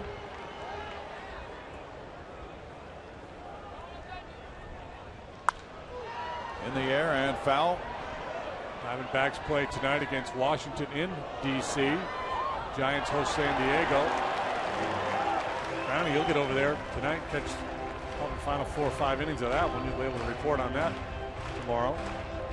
Well, enjoy your garlic fries and baseball. What would Diane do? She'll be right there with you. Okay. She loves the game. Beautiful evening in San Francisco. If you join us, we're on. Right back at you, pal. 3-2. Well, there are some choices in that city, aren't there? Going to cruise, doing a number of things. Big 3-2 pitch coming here in a 6-6 game in the 10th. Good down and away fastballs. Ooh, got him on strikes. The hero syndrome. Yeah. Didn't want to walk, wanted to inflict damage, wanted to hit a game-winning home run, went way out of the zone. Saw it with Tulowitzki chasing the curveball earlier. Now Cargo goes after that fastball. He's working away pretty much throughout this at-bat. Benefit of the doubt there in that low fastball. Really, the one good pitch he had to hit right there.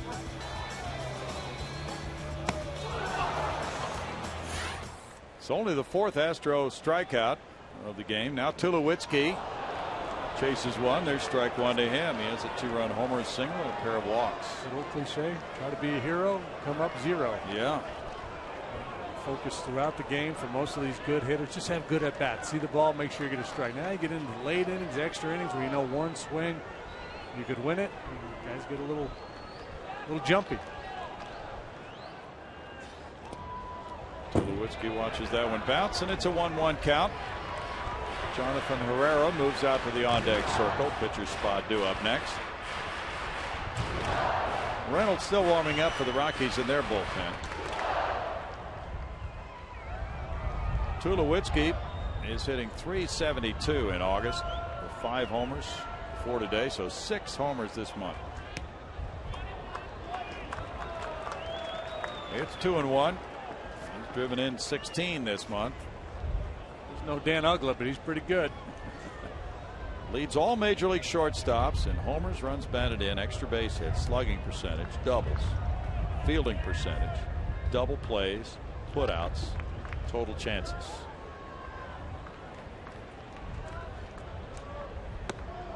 Like an MVP candidate to me. Sure does. 2-2. Cincinnati 3, Florida 3 in the 7th. This time he got a strike. A big long swing. And coming up empty. No walk-off homers for Tulowitzki.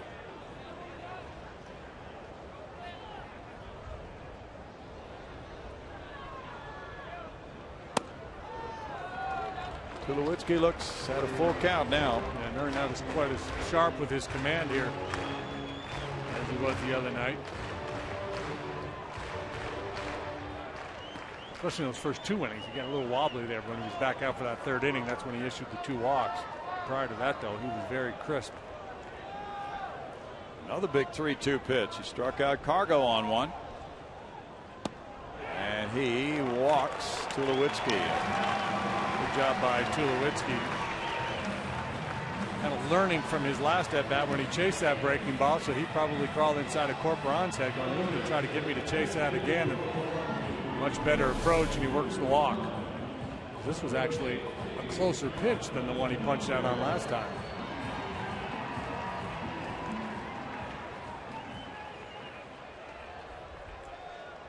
Now John Herrera, as you see, ball 4 on the check swing by Tulowitzki. 26-year-old infielder. 1 for 3 with a homer last night. That was a game winner in the 7th inning of Fernando Rodriguez. And he looks at ball 1. There's a lot of guys on this club you worry about hitting the ball out of the ballpark. Herrera's not one of them. That was just his 3rd. The old cliche, anybody's got a bat in their hand is dangerous. Especially at Coors Field. He gave it a long ride to right field in the 7th inning last night. Matt Belisle leaving after 1 inning of work, allowing 1 hit, no runs, with no walks, no strikeouts.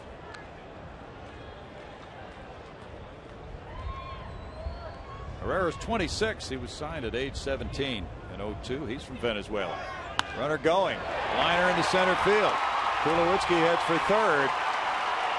And it's 1st and 3rd for the Rockies with 1 out on the pinch single by Herrera.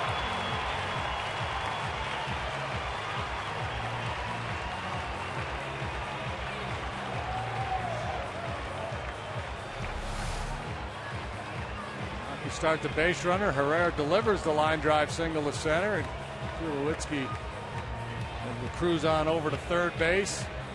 Another opportunity for Kuzminoff in his first game as a Rocky to be the hero. He was up there with the bases loaded in the bottom of the 8th and 2 outs. He hit the ball right on the button, but a line out to Barmes to end that inning.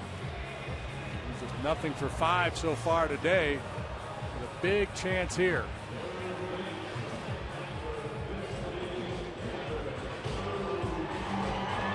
Well, they meet, they talk about it now in this double play situation, which would push the game to the 11th. If the Astros can get it, they're going to move the infielders in. They have to come in at the corners. And it looks like the middle infield is going to cheat just a little bit in where they can make a play on Tulowitzki at home on a routine ground ball, but still the right kind of a ground ball, perhaps turn 2.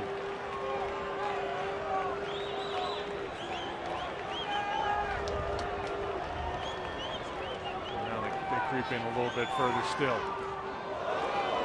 Ball 1. The runner takes off for 2nd and makes it now as the ball kicks out in front of Corporon.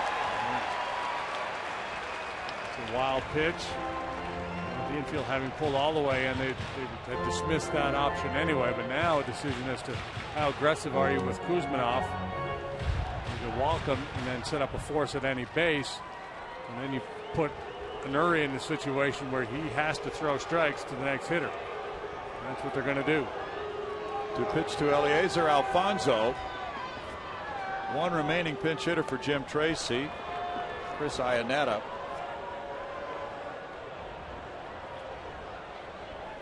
Kuzminoff gets the free pass.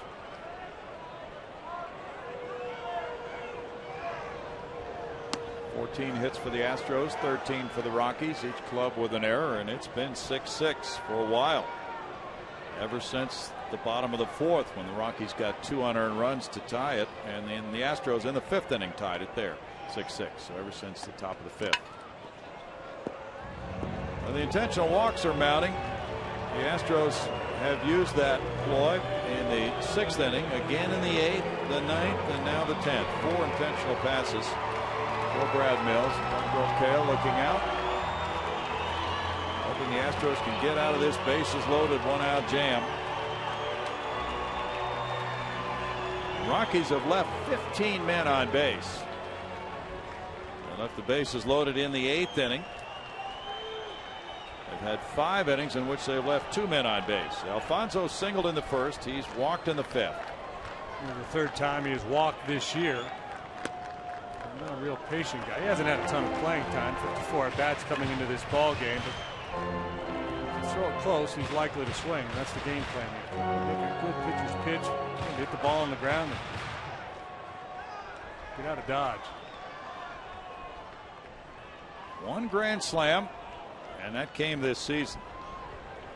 That's the only grand slam a Rocky has hit this year.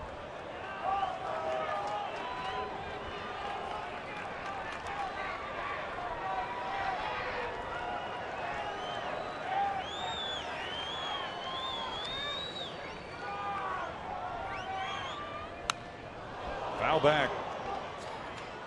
1-1 to Alfonso. The Astros do have the corner infields in, but Barmes and Altuve stay back at double play depth. Maybe a step in front of typical double play depth. Alfonso doesn't run well at all. You feel pretty comfortable if he hits the ball on the ground to an infielder, you're going to be able to get your double play, certainly to the middle of the diamond.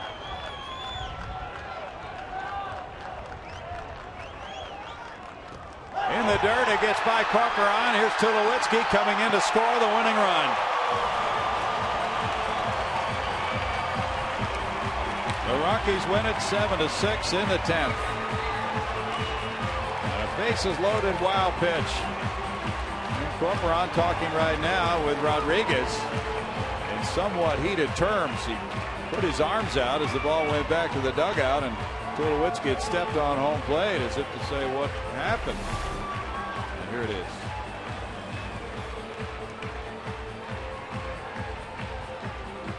Maybe he got crossed up? Possibly. What a terrible way to lose a ball game.